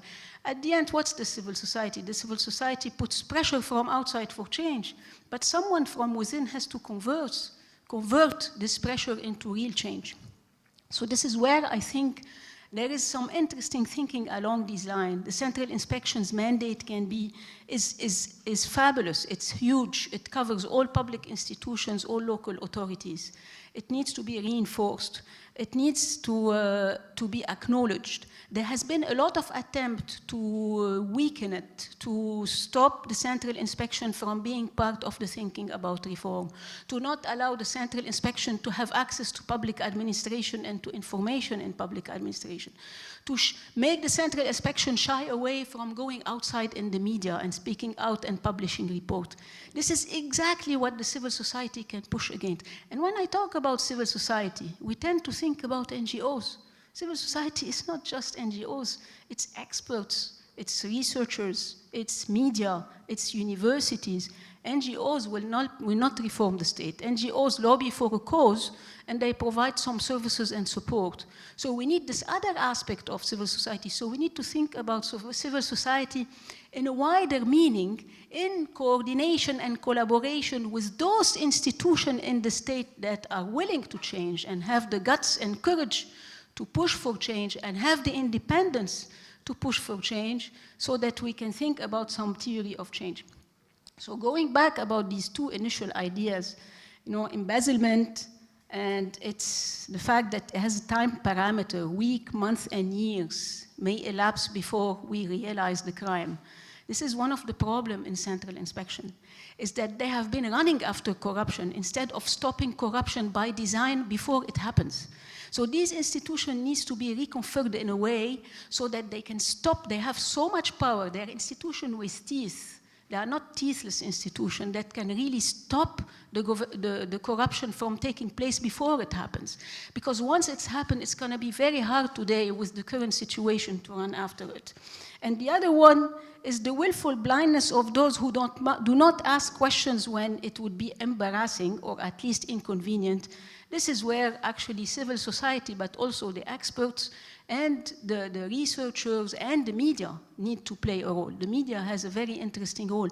So this is where I think things can happen. Finally, about the MPs, since you talk about the MPs in your paper, I think the MPs are in the parliament, and the MPs can play a big role in activating the oversight institutions.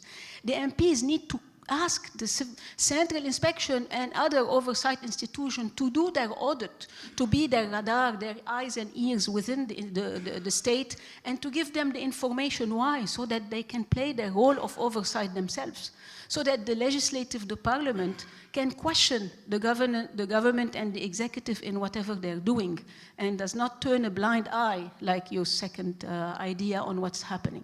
So these are a bit my thoughts, which I think go a bit one step building on those big wins, but bring things a bit more to a concrete level over what can be the theory of change in the middle of these big wins blowing over the country that led us to these Ponzi schemes and through this extreme prevailing corruption.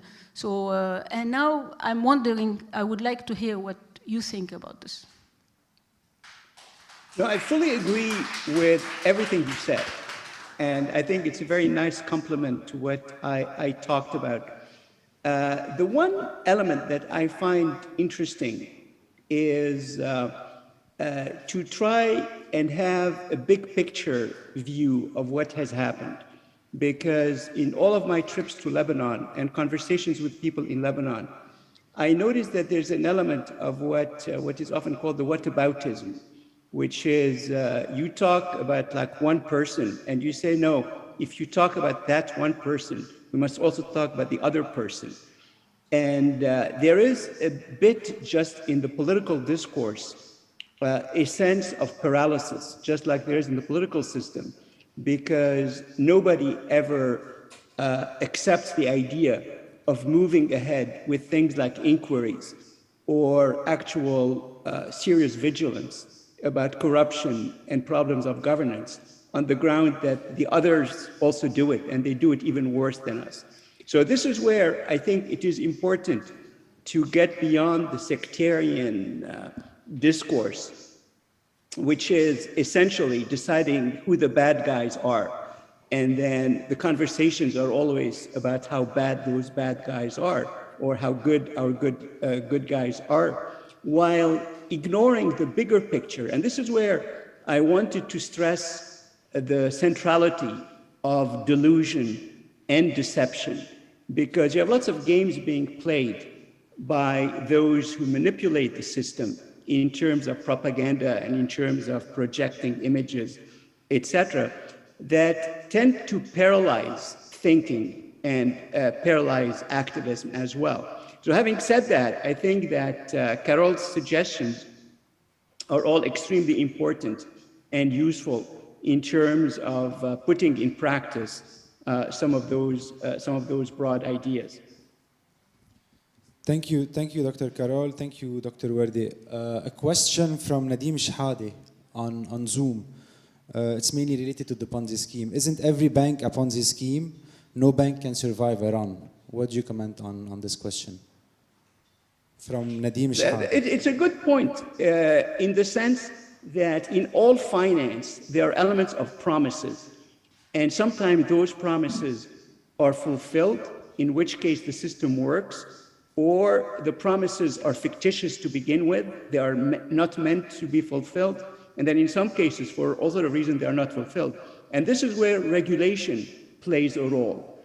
And when you look at the history of finance in general, There was, for example, a system of very serious and robust regulation put in place in the US after, like in the 1930s, following the 1929 crash. And that system worked very well for about 4 decades. Then after that, there was an ideology of deregulation that allowed the crisis of 2008 to take shape and have huge impact. They were a bit limited in terms of the economy, but politically they were huge consequences to the crash, including the rise of populism and other factors like that. So Nadim's point is actually true, but this is where the Ponzi scheme is prevented from degenerating, or where let me put it this way, where promises are prevented from degenerating into a Ponzi scheme, is the role of the regulators, which must be competent and honest. Is there any question from the public? Yes, please. Dr. Karim.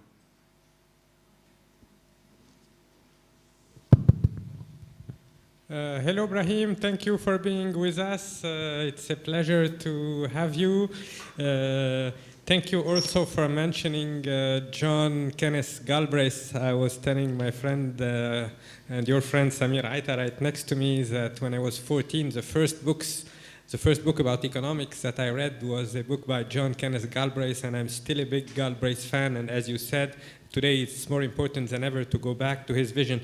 I would also like to congratulate Carol on what she said about civil society and the rest. Many people in Lebanon still live under the illusion that on the one side we have the courageous Jedi warriors of civil society, and on the other side, the dark side of the force represented by the entire system.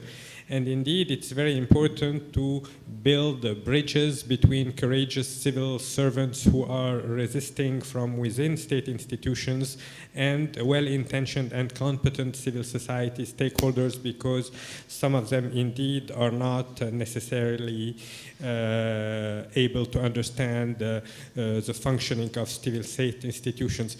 My question for you, Brahim, is very simple. You have a long experience studying international crisis and Ponzi schemes. How long do you think it will take to recover the confidence, and what would you advocate as the fundamental initial structural reforms to regain confidence? Well, thank you very much, Karim. It's always a pleasure to see you, even if it's remotely. And again, thanks for organizing this conference, and thanks for all the work you're doing. And I also want to also mention again that unfortunately it looks like there are only 2 people remaining who actually read and like Galbraith, because it's completely out of fashion in the world of economics and finance, whereas it's the one with the most insights that are relevant. So on the question of resolving the crisis, it really depends on what kind of settlement will appear in terms of the negotiations between Lebanon and the IMF and other international stakeholders. In other words, who is going to pay the price of the collapse? Is it the depositors? Is it the bank the shareholders of Lebanese banks? Is it again the government? So you go down the list of potential people who can do that, and clearly there must be some kind of a compromise, and it's something that is obviously being negotiated. So the one thing I want to say about the future is that when you look at a country like Lebanon, there is no reason why many of the issues that we're dealing with would persist for such a long time. If you look at issues like electricity and things that people encounter every day, and even if you look at the financial system, I think Lebanon has enough resilience and enough resources to be able to resolve those issues as long as this political deadlock is resolved. So it's interesting, and again, in my PowerPoint and in my article, I have the actual quotes showing that there was a willful blindness on the part of, certainly on the part of the government. And with the Macron initiative, etc., we've seen also this element of saying that not much can be expected of this government. So although I fully agree with Carol's comment about the fact that I don't think that all civil servants must be painted with the same brush, but I think clearly at the top levels, the political system had shown an unwillingness to put an end to the arrangement that has been designed and that has allowed a number of people to do extremely well. So the brief answer, obviously nobody knows the details about how long it will take to resolve the crisis, but I think that there are reasons for optimism if there is a willingness to confront the issues and not to be fooled by fake promises and by delusional thinking, which were, I think, a big part of the collapse. Thank you. I'm not sure if there are any other questions, but I have a question for Dr. Carol. Going back to the civil society role, we've seen that a lot of successful initiatives in terms of corruption monitoring, such as Sakir al-Dikkene or Ladi, are taking place. But unfortunately, there is no punishment that is being executed. So we're monitoring the corruption, we're identifying corruption. So what rules or what is the missing stone that should be put in place to ensure that those monitored corruption are being punished properly, from your opinion? This is exactly the point, that we need state institutions and institutional processes that allow only institutions from within the state can play this role of counterpowers and counter the corruption.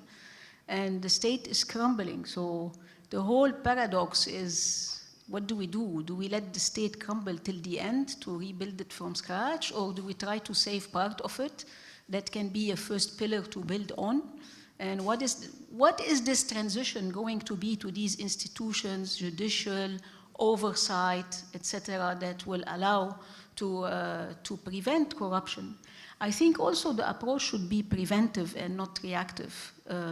In the transitional period, we don't have security or legislative or law enforcement or oversight that can be strong enough, and the establishment will keep on trying to weaken or co-opt these institutions. So the challenge is to, during this transitional period, to see how this is going to happen. And that's why I think the preventive approach is more relevant than the reactive approach. So I'm not sure how much we can think to go catch those who have been corrupt or who have done any abuse of public funds, or versus stop them by some intelligent mechanism that can be introduced. Thank you. Question, yes. Yes, There is time for another question. Yes, for sure, sir. Okay, first of all, let me present myself. I'm a member of the board of the local chapter of Transparency International. And my question is to Mr. Werde.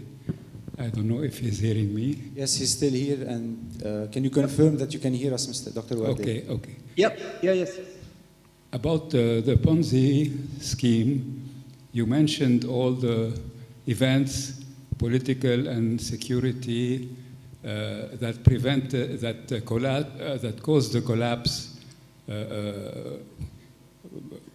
For example, the war in 2006 and bad relations lately between Lebanon and the Gulf countries, which interrupted their investment in Lebanon. Okay, you mentioned all these factors, but my impression, I don't know if I'm right, is that you maybe this minimize the responsibility of the governor of the central bank, who was well aware that his policy were in fact a Ponzi scheme.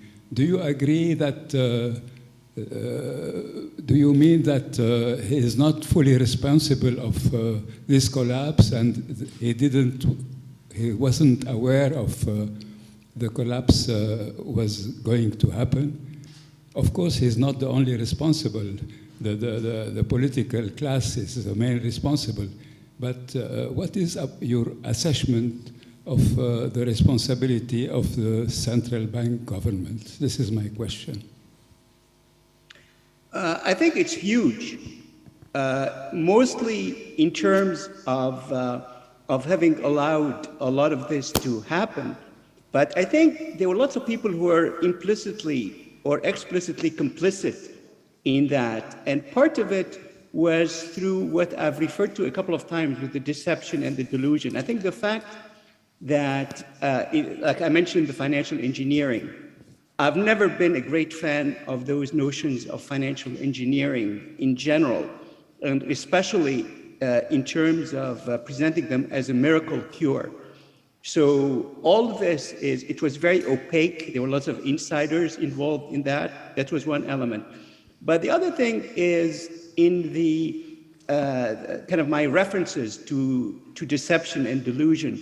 If you look at, for example, the fact that a number of well-known financial publications would consistently rank him as the best central banker in the world, is part of this broad scheme of deception/delusion, whereby when people assume that the central banker can be relied on to right all the wrongs, etc., it becomes part of the problem because, and this is where vigilance and a critical understanding of what is happening is important, because a lot of what was going on was smoke and mirrors. And the fact that's why one line that I like, that I quoted by Galbraith, was financial genius is before the fall.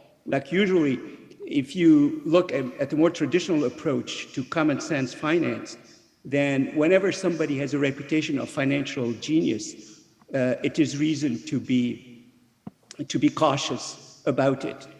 And at times, there are also other tricks. And in my work on financial fraud, there was the other element, which is virtue projection, which is a way of projecting trustworthiness as well as great intelligence and financial genius and the whole package of things that contribute to this deception, delusion mechanism. So back to the question, you're absolutely right that the governor bears a huge responsibility, but all those who enabled him, like including in the media, in the political class, etc., and then the public who tended to believe all this, was at least passively complicit in this whole deception enterprise. Thank you, Dr. Wardeh. Thank you, Dr. Ibrahim Wardeh. Thank you, Dr. Carol Sharabati. I think this is the end of our third session. Thank you for this fruitful discussion. We will move now to our fourth and last session for today.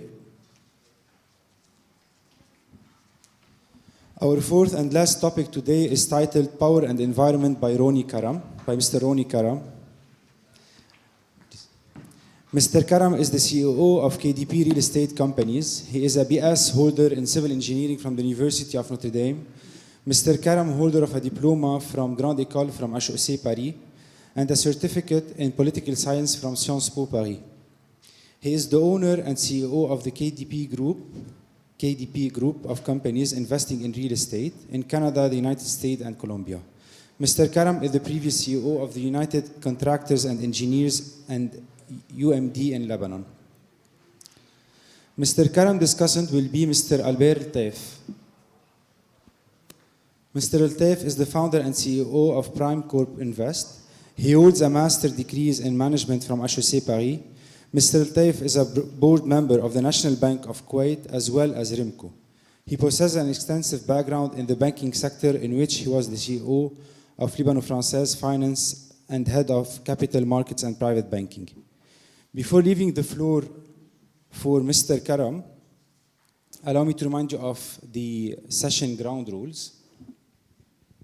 So the time of the session will be 40 minutes as well. We will have 15 minutes for the author, 7 minutes for the discussant, and then we will jump into the questions from the public and from the attendees over Zoom.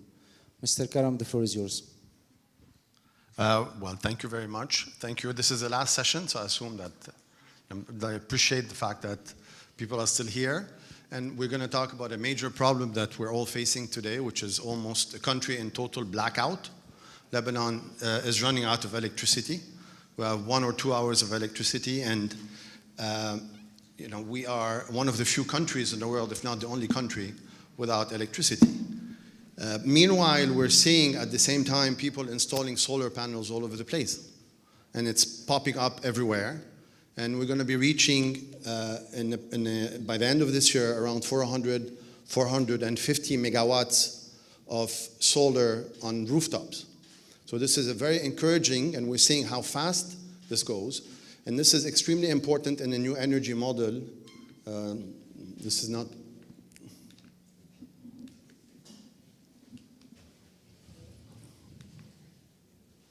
Okay. So, the energy and the new... Okay. So we're moving into an energy transformation which is essential. And this is something that we would like to talk about today regarding an energy transition, investments, major investments that would go into transforming our energy landscape from this model, which is the classical model of producing energy with very large plants, and this is what the government is still pursuing and fighting over, moving it, through the transmission and the distribution grid to us as consumers, to us in the households and this university or elsewhere. And we need to move to this new energy model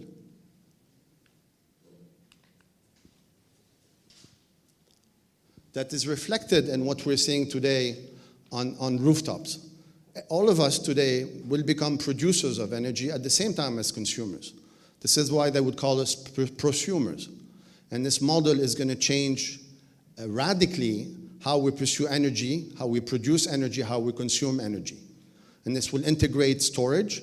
This will integrate, obviously, renewable energy, solar, wind, biomass, geothermal, etc. So a more variety of energy that would allow also a distribution of energy.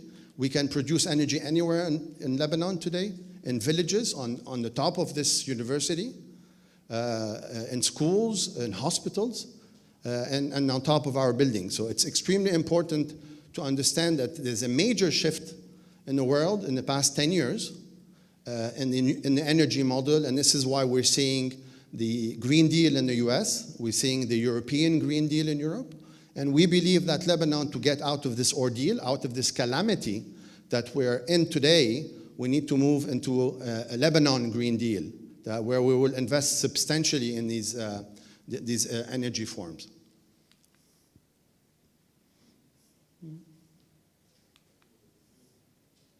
So basically, what does this entail? This entails, for example, as I mentioned, this is a game changer. This is just very slow to react. It entails, for example, USG. We understand that USG has a major problem today all over its campuses because it has a $2.5 million diesel fuel bill, and it's unsustainable for the university. And this money is going away from educational purposes.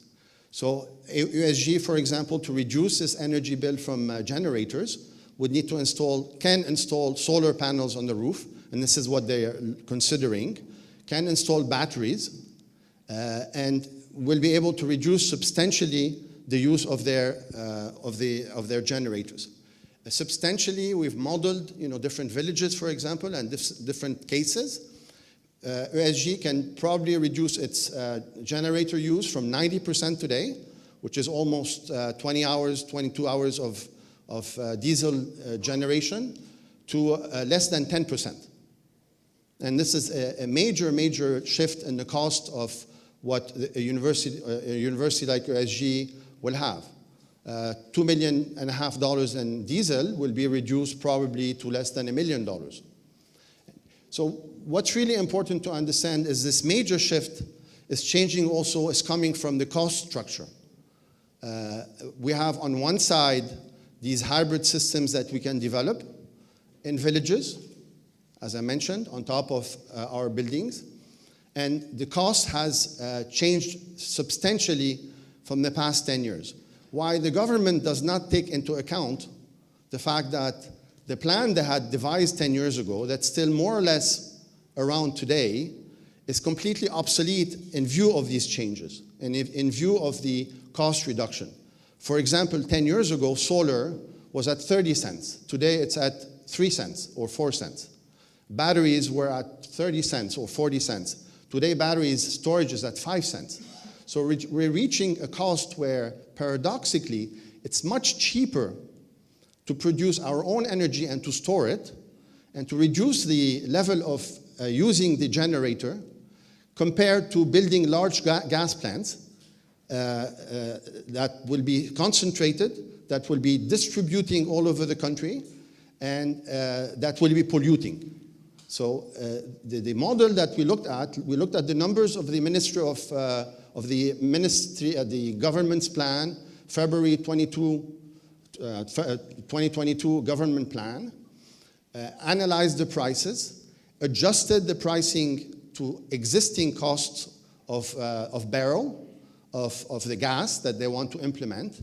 And we've seen today that it is 70% more expensive to produce from large gas plants to distribute it around the country, losing 40% on its way. This is the problem we have in Lebanon in the loss of transmission and distribution, and the unbilling, and capacity to receive our bills, and the cost of pollution. I mean, we haven't seen one single minister of energy today talking about the cost of pollution in building these plants on the coast. And this is a major issue that we need to take into account. So you're reaching the level of cost, which is 18.7 cents at 100 barrel at $120, compared to 11 cents today in producing your energy in your villages, for example. And this is local energy. This doesn't wait for us to have to go and buy the gas and disburse foreign exchange in order to be able to secure the gas. While what we're seeing from the government is a willingness to build more gas plants without having the money to be able to pay for the gas. I mean, we are borrowing today $300 million from the World Bank just to get us going into one single gas plant for a year and a half. And they're assuming today that they're going to charge people enough, people will pay enough to be able to increase the capacity and to be able to produce 24 hours electricity. The 18.7 cents is close to what the ministry is planning as a tariff for all of us to pay. And the question is, do people in Lebanon today have the means to pay 18 cents of a tariff? While if you have 11 cents as a cost, you could probably charge 12, 13 cents, and you will allow many more people to be able to sustain energy. As I mentioned, pollution is extremely important. These gas plants are located on the coast. This is where most of the Lebanese population is living, and it's creating huge environmental problems and health problems. I mean, Greenpeace study in 2020 estimated the death related to fossil fuel production is 2,700 deaths every single year from diseases, from cancers, or from asthma, or from any other diseases. A study to the Ministry of Environment in 2020 estimated the pollution of air to be around $900 million a year. A study we've done with Strategy End and AUB estimated the health the health care cost to be around $500, $600 million a year. So there's a tremendous cost in implementing and building these gas plants on the coast and the presence of the plants on the coast. And the speed of execution. I mean, to build a plant, you need 4 years. They say it's between 3 and 5 and 4 years. We think in Lebanon it's going to be much longer, but assume it's 4 years. While we've seen how fast we can install solar on our rooftops, and install batteries, and implementing a hybrid model, for example, for a village, could be done in a few months, in a few weeks.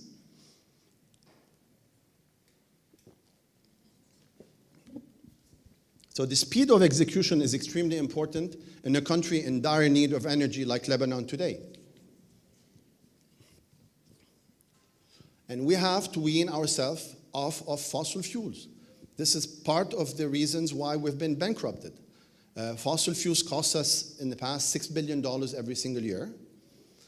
If you take this over 30 years, this is many more times our GDP. So it's a huge impact. Everybody knows the deficit from EDL at more than $45 billion. So we have to be able to move to a new model that will allow us to be energy independent, that allow us to be carbon neutral. And we believe this is achievable in the next 2 decades. So this is one of the transitions that Lebanon needs to be moving in order to provide sustainable energy, local energy, reduce its fuel imports or reach a stage where it does not, it doesn't need to import at all, and move into a model where everything is local and provide development for regions, provide local jobs, etc. So the addiction to fossil fuels is extremely important. The impact, I mean, just on a macro level today, our costs today estimated, nobody has the real numbers, buying mostly diesel fuel for our generators is more than $4 billion. Government plan is $2.6 billion based on barrel at $120. They took the assumption of a barrel at $80.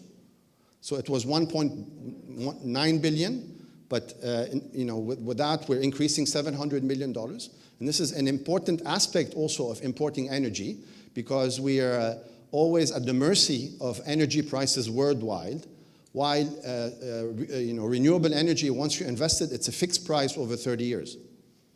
And obviously, when you're moving to the energy transition, you're substantially reducing your energy bill to the estimated could be less than $1 billion. So these are very important impacts on the FX of the country, of foreign exchange, on the capacity to import, and on the cost to the state and to the people, because ultimately this is what people are paying.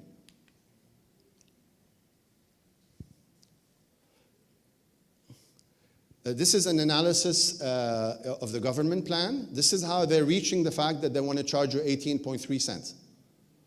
$1.9 million for combustibles, $500 million operation and maintenance, and $400 million for transportation and ODL. So their estimate at $80 a barrel is $2.8 billion. This is what they need. The estimate today with $120 a barrel is $700 million more. So $3.5 billion.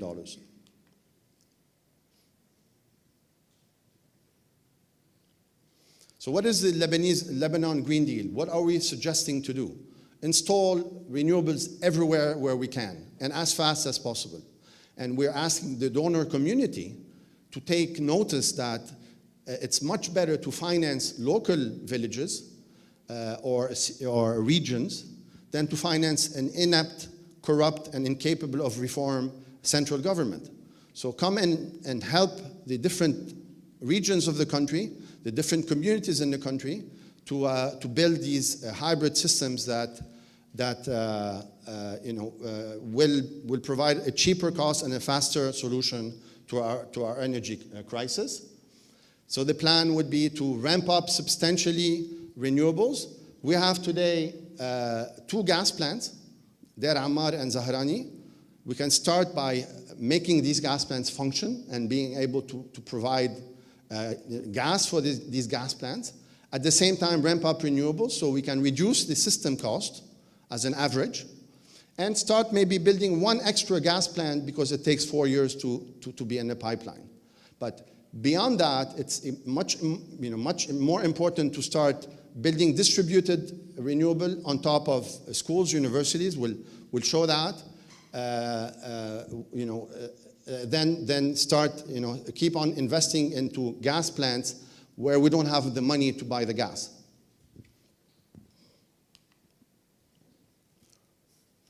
And limit the number of gas plants to 2. Not 7, not 6, not 5. We need to clean our coast. We need to reduce our pollution levels. And we only can do that by substantially ramping up our renewable production. How do we do that? And where do we do that?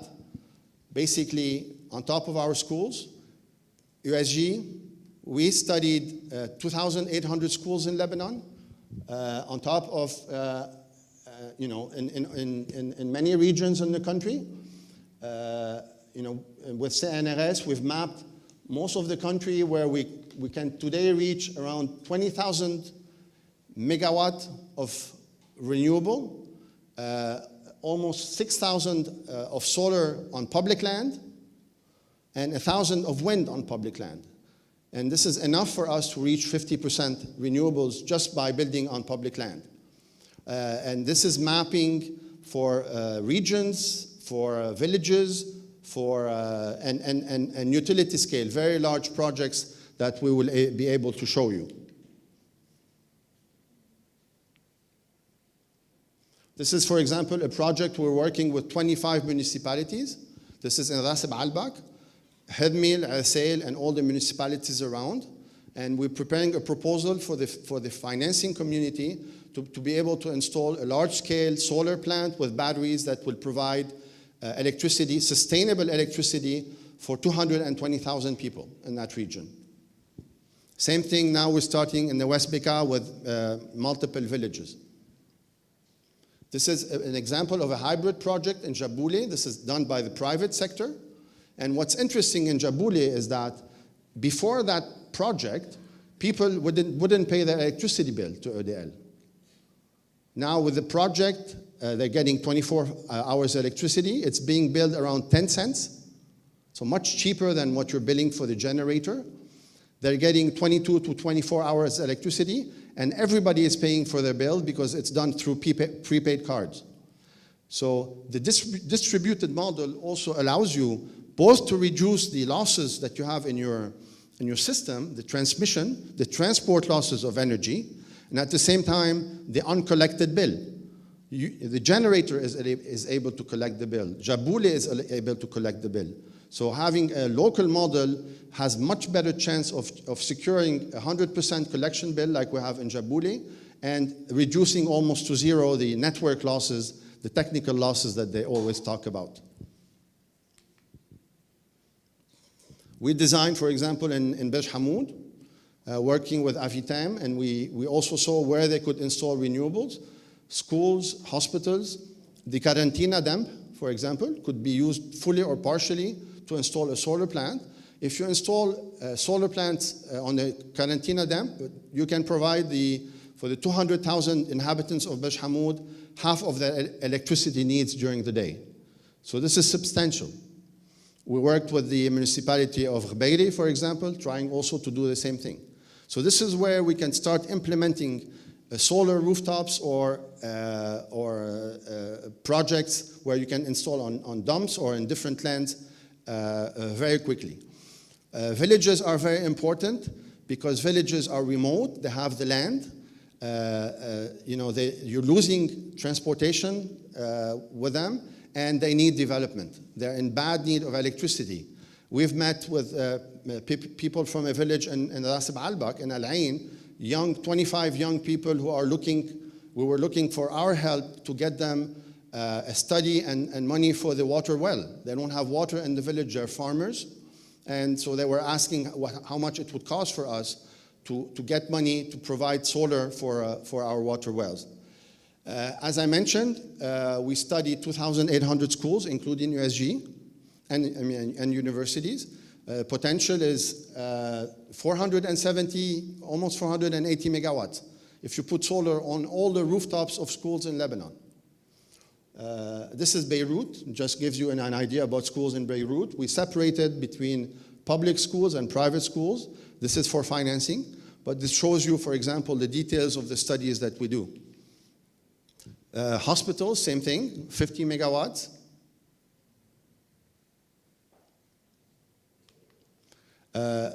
Government buildings, 143 megawatts.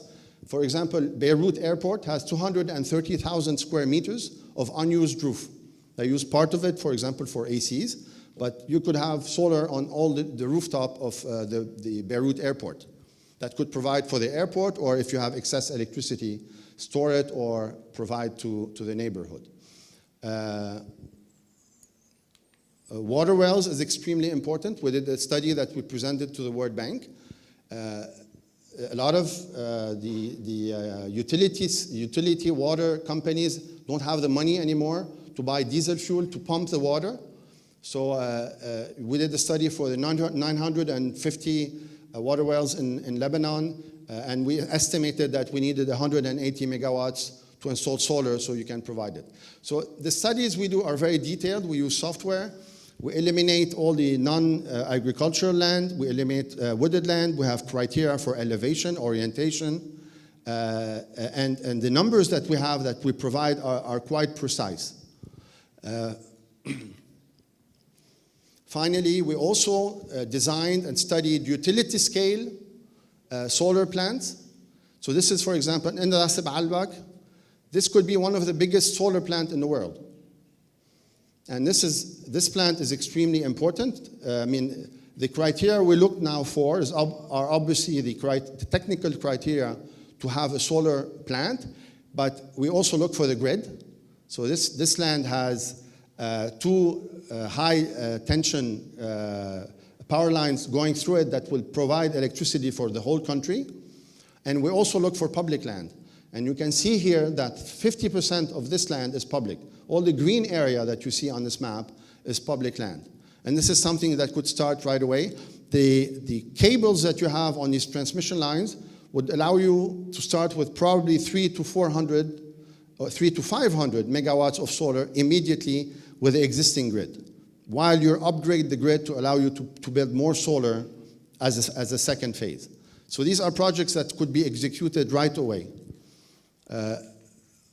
Same thing so this is the land in Ras Al-Albak, Jared. So we don't use agricultural land, and it gives you an idea, what type of land. Same thing in West Bekaa. I'm almost done. Same criteria, land suitable for solar or wind, transmission line, public land, public land.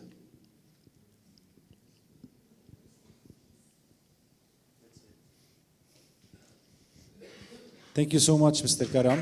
Great presentation. I will leave the floor now for Mr. Al-Taif to discuss your proposition and see if any of the public has any question.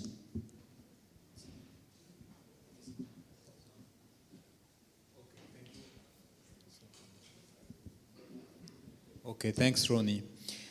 What I would like to stress on,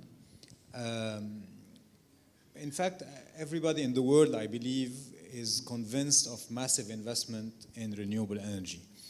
So it's not really a topic where we should really convince people, except, of course, the Minister of Energy in Lebanon, which still doesn't understand that the world has changed.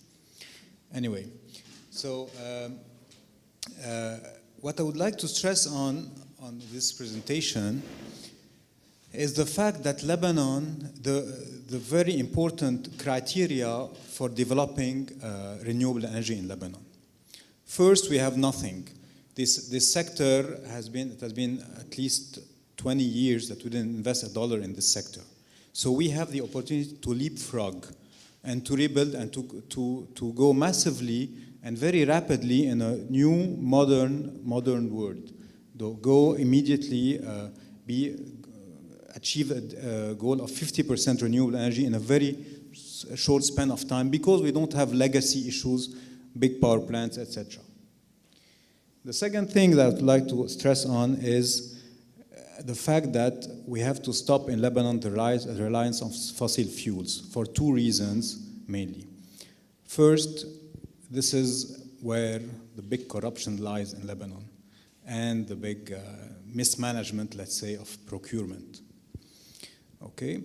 Second, Lebanon is finance are very tight, especially now. So we cannot afford any rise, any volatility in the prices of gas or oil. Okay, as Ronnie said, when you invest in renewable energy, you have your cost planned for at least 30 years. So that's very important in a country that's really on the edge like Lebanon. Even with any IMF plan, if prices of gas spike and goes up, then all the plan wouldn't have served to anything, and we would be bankrupt again. The other factor that's very important in Lebanon is the speed of execution of installing renewable energy plants. We need energy immediately. We need energy during the day. We don't need 24 hours energy now. We need a few hours. We need 6 hours, 8 hours, 10 hours, 12 hours. So starting with renewable energy, local energy that would distribute to villages, to communities, would fill already a gap. So you don't need to do like the government plans, a 24-hour plan. You should start filling the gaps. You should start putting energy in the day, giving energy during the day. Even if you don't put batteries, it would be half the cost of the 11 cents. It would be around 6 cents or 7 cents. So this the situation we are in incentivizes us more to invest in renewable energy. My last point is the fact that the private sector in Lebanon is very dynamic and is ready to invest and is not waiting for the government. So already people are investing in renewable energy, in batteries, solar panels, etc. What we need for the government is to encourage that. So we need first to vote regulation, because still now we don't have the regulation that would allow private or corporates to install their own energy, to produce their own energy. So the law 462 is still not voted, I believe. The second thing is we need to try to help financing these investments, because all these investment banks, as you know, are dead, all of them. So we really need to find ways of financing or helping these people, individuals or corporate, to finance their investment in capex. Okay, anything? Okay, I think I'm done for these specific reasons to leapfrog into renewable energies in Lebanon. Would you like to comment on this, or we can take questions? Sure. Just regarding financing, I think what's important to keep in mind is that the pool of financing for renewable energies is much larger today in the world and in the region than financing fossil fuels.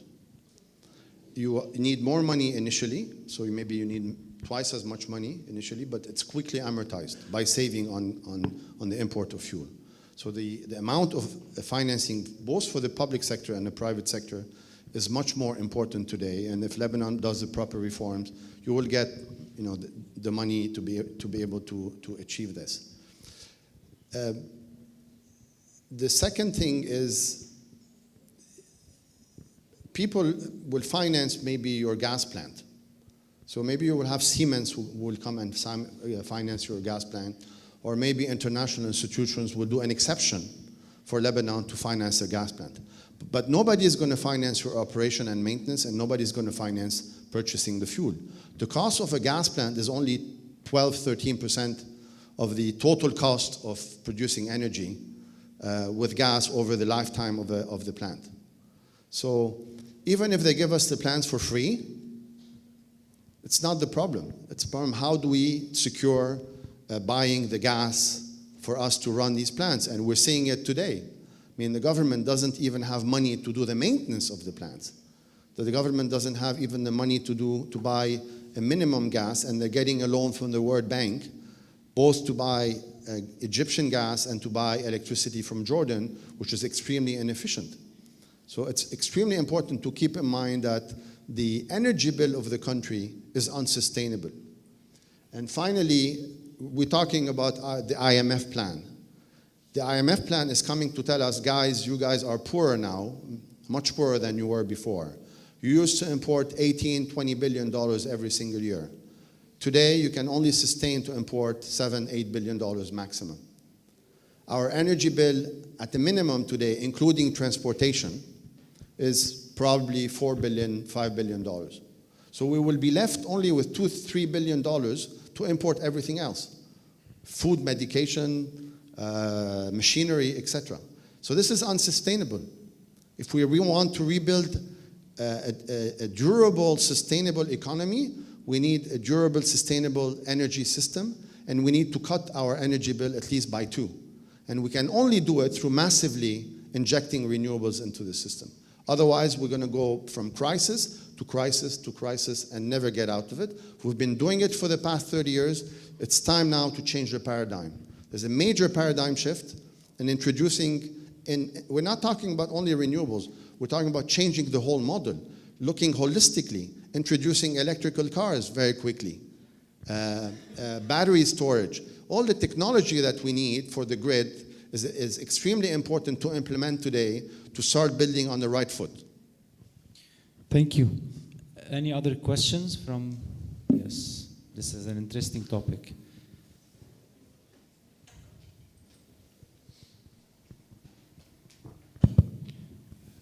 Thank you for the presentation, Mr. Karam.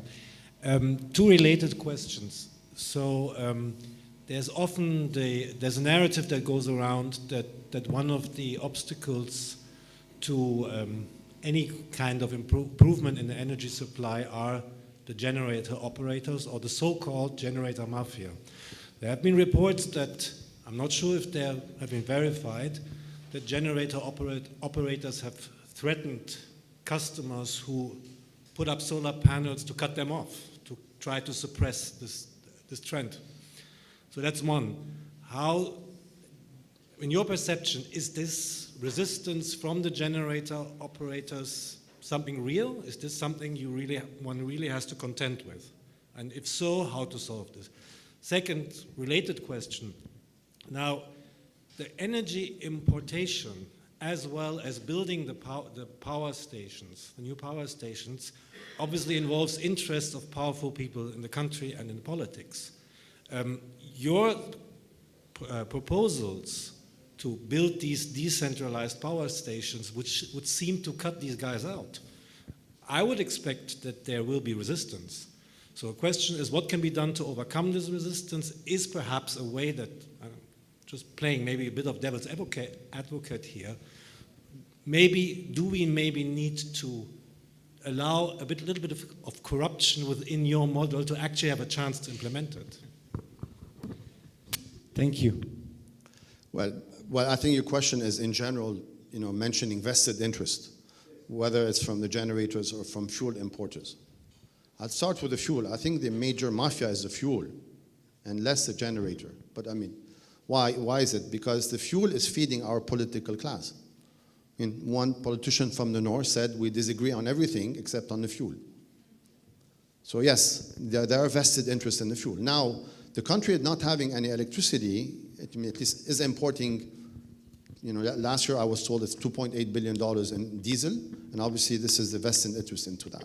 I think they know that the world is changing, and it's probably better in their interest to come and invest in renewables. Every single gas company in the world, Total, Shell, BP, the Norwegian state company, I forgot, Statoil, they changed their name. Total now is not Total anymore, it's Total Energy. because they're investing substantially in renewable energy. So I think, if they're, they can fight it, but they also can join it. Same thing for the generators. I mean, we are asked a lot by municipalities, what do we do with the generators? Can we have them operate alone and we install solar and batteries, and we kind of agree and we say technically it doesn't work. You need one single brain to manage the whole system. And there's a conflict of interest because you want to minimize the use of the generator while he wants to maximize the use of the generator. But it doesn't mean that you're going to fight him. Maybe you can allow him to come in the company. You need his grid. You need his collection capacity. He collects 100%. Much better than EDL. So, buy them out, employ them, let them take a stake in the system, and let them understand this is the future. And the people who have leverage on them are the municipalities. The local municipalities are the ones who can say, we can stop you. We will buy our own generators and we will not allow you to operate your generators. So it's much better to join, to tell them, join us. We're not here to fight you. A lot of generators are closing shop. They're losing money now. They're not able to provide electricity. And the municipalities tell us, this is the time for us to come and discuss with the generators and let them integrate the system. Thank you, Roni. We'll take a question from Mrs. Zatari and a question from Mrs. Marie Grebstad. Thank you for this presentation. Actually, my question falls in line with the previous question, and I wanted to ask about the vested interest in the political mafia and the generators mafia in importing fuel and fossil fuels. So have you actually done any solid proposal and discussed that with any central or local government? Particularly, I'm talking about urban context, because we know where most of the population lives and the scarcity of land in that area. And if there's no proposal, then we know that we can't use public land or public schools. Have you actually thought of any solution at the private individual level in the city where we know there's apartment buildings, so you can't actually apply what's being applied in the villages, solar panel on roofs, because there would be, I don't know if it covers all the need. But have you actually thought of a solution, let's say in Beirut, where there's apartment buildings, and thought of something that would sustain and... Thank you, Abir. Yeah. Obviously in the city, the problem is space. And the only space you can have in general, except using the Carantina damp or the Costa Brava damp, is on the rooftops. So the private initiatives today where people are installing, as I mentioned, we're going to reach 450 megawatts by the end of this year, is people installing on the rooftop. What we concentrated on are large roofs, like the schools, like the universities. Schools are extremely interesting because they have excess production of energy, because they're closed in the weekend, they're closed during the summer or during vacations, and they have excess energy.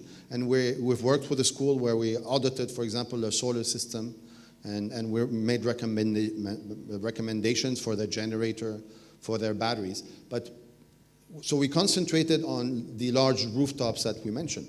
Now, the large rooftops that I mentioned, schools and universities and hospitals and public buildings and water wells, this takes us almost to 1,000 megawatts. So it's already a lot. If you add on top of it the 200, 300, 400 megawatts that people are going to be installing on the rooftop, that's almost 1,500 megawatts. We need 4,000 to 5,000 megawatts to reach 50%. So we still need these large power plants in the Bekaa that I mentioned. The 1,000, 2,000, 3,000 megawatts in different parts of the region. The hybrid models that we're talking, there are 1,200 villages in Lebanon.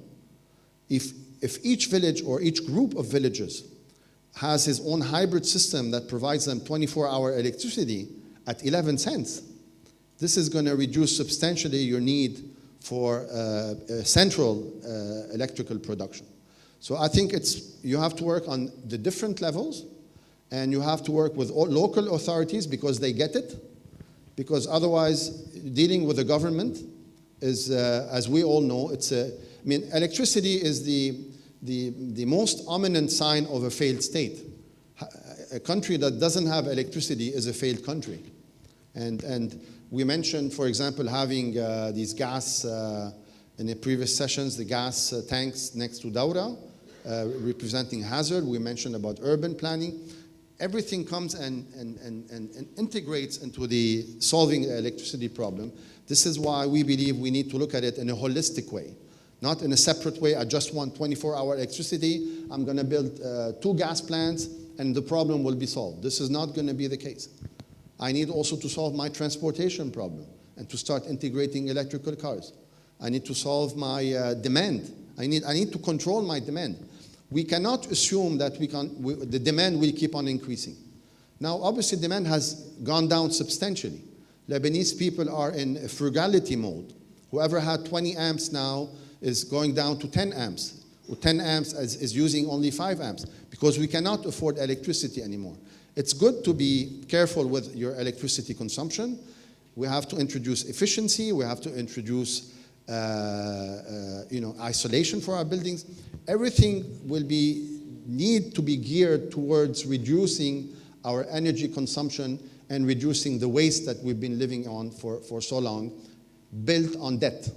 Everything was built on debt, and we know the electricity sector is one of the main culprits from our current bankruptcy today. Thank you, Mr. Karam. Thank you, Mr. Tay, for this interesting session. I would like to thank all of our discussants and authors for this very interesting panel, and I will leave the floor for Mr. Grebstad to conclude. Thank you so much for this part of the panel and also for the previous ones. On this last one, I just wanted to make a comment, and I'd be very happy to continue discussions with both of you and anyone else who is interested later. But this is really an area where we at the embassy are hoping to develop our thinking, especially around what we as donors and Norway could do to advance this work. I wanted to just summarize or reflect around this panel, focusing on two issues, 2 words that, to me, is really at the core of this, or really important for this discussion on good governance. One is trust, and the obvious lack of trust between people and in the system. And I think this is something that also in the first panel of today was very obvious. The other issue, and I'm maybe jumping a bit ahead because tomorrow there will be a session looking a bit more into this issue when Lydia Aswad will be speaking, but I think tax and taxation also really is very central to this topic. And I'm going to be careful to make too strong of sort of comparison and to focus too much on sort of Norway in this, but Norway is a country with high levels of public trust in public institutions. We also pay a lot of taxes, and I think the link between the two, when you pay taxes and you get something in return, you reinforce that trust. And if there is something that Lebanon really needs, as much as this is a difficult topic in today's economic climate, it is really to generate domestic resources. And I think this also links to the energy sector. I mean, collecting taxes and providing services is something that we have to work towards. So I think part of the solution, I wanted to come back to the point made by Carol earlier in terms of strengthening oversight institutions. I think this, to me, really is a very important aspect when talking about optimizing good governance in Lebanon and strengthening the oversight institutions will be key. So trust and tax are my 2 words, and thank you so much to all the speakers today. Thank you. Thank you, everyone, for this long day. We will conclude our day, and just to inform you that tomorrow the registration will start at 10, and our first, we'll have two panels similar to today. The first panel is re-engineering the economy, and the second panel is enhancing societal welfare. So the first session is at 10:15, and if you're interested to comment more and provide feedback, all of the authors' documents and documents are over our website. Thank you so much, and see you tomorrow.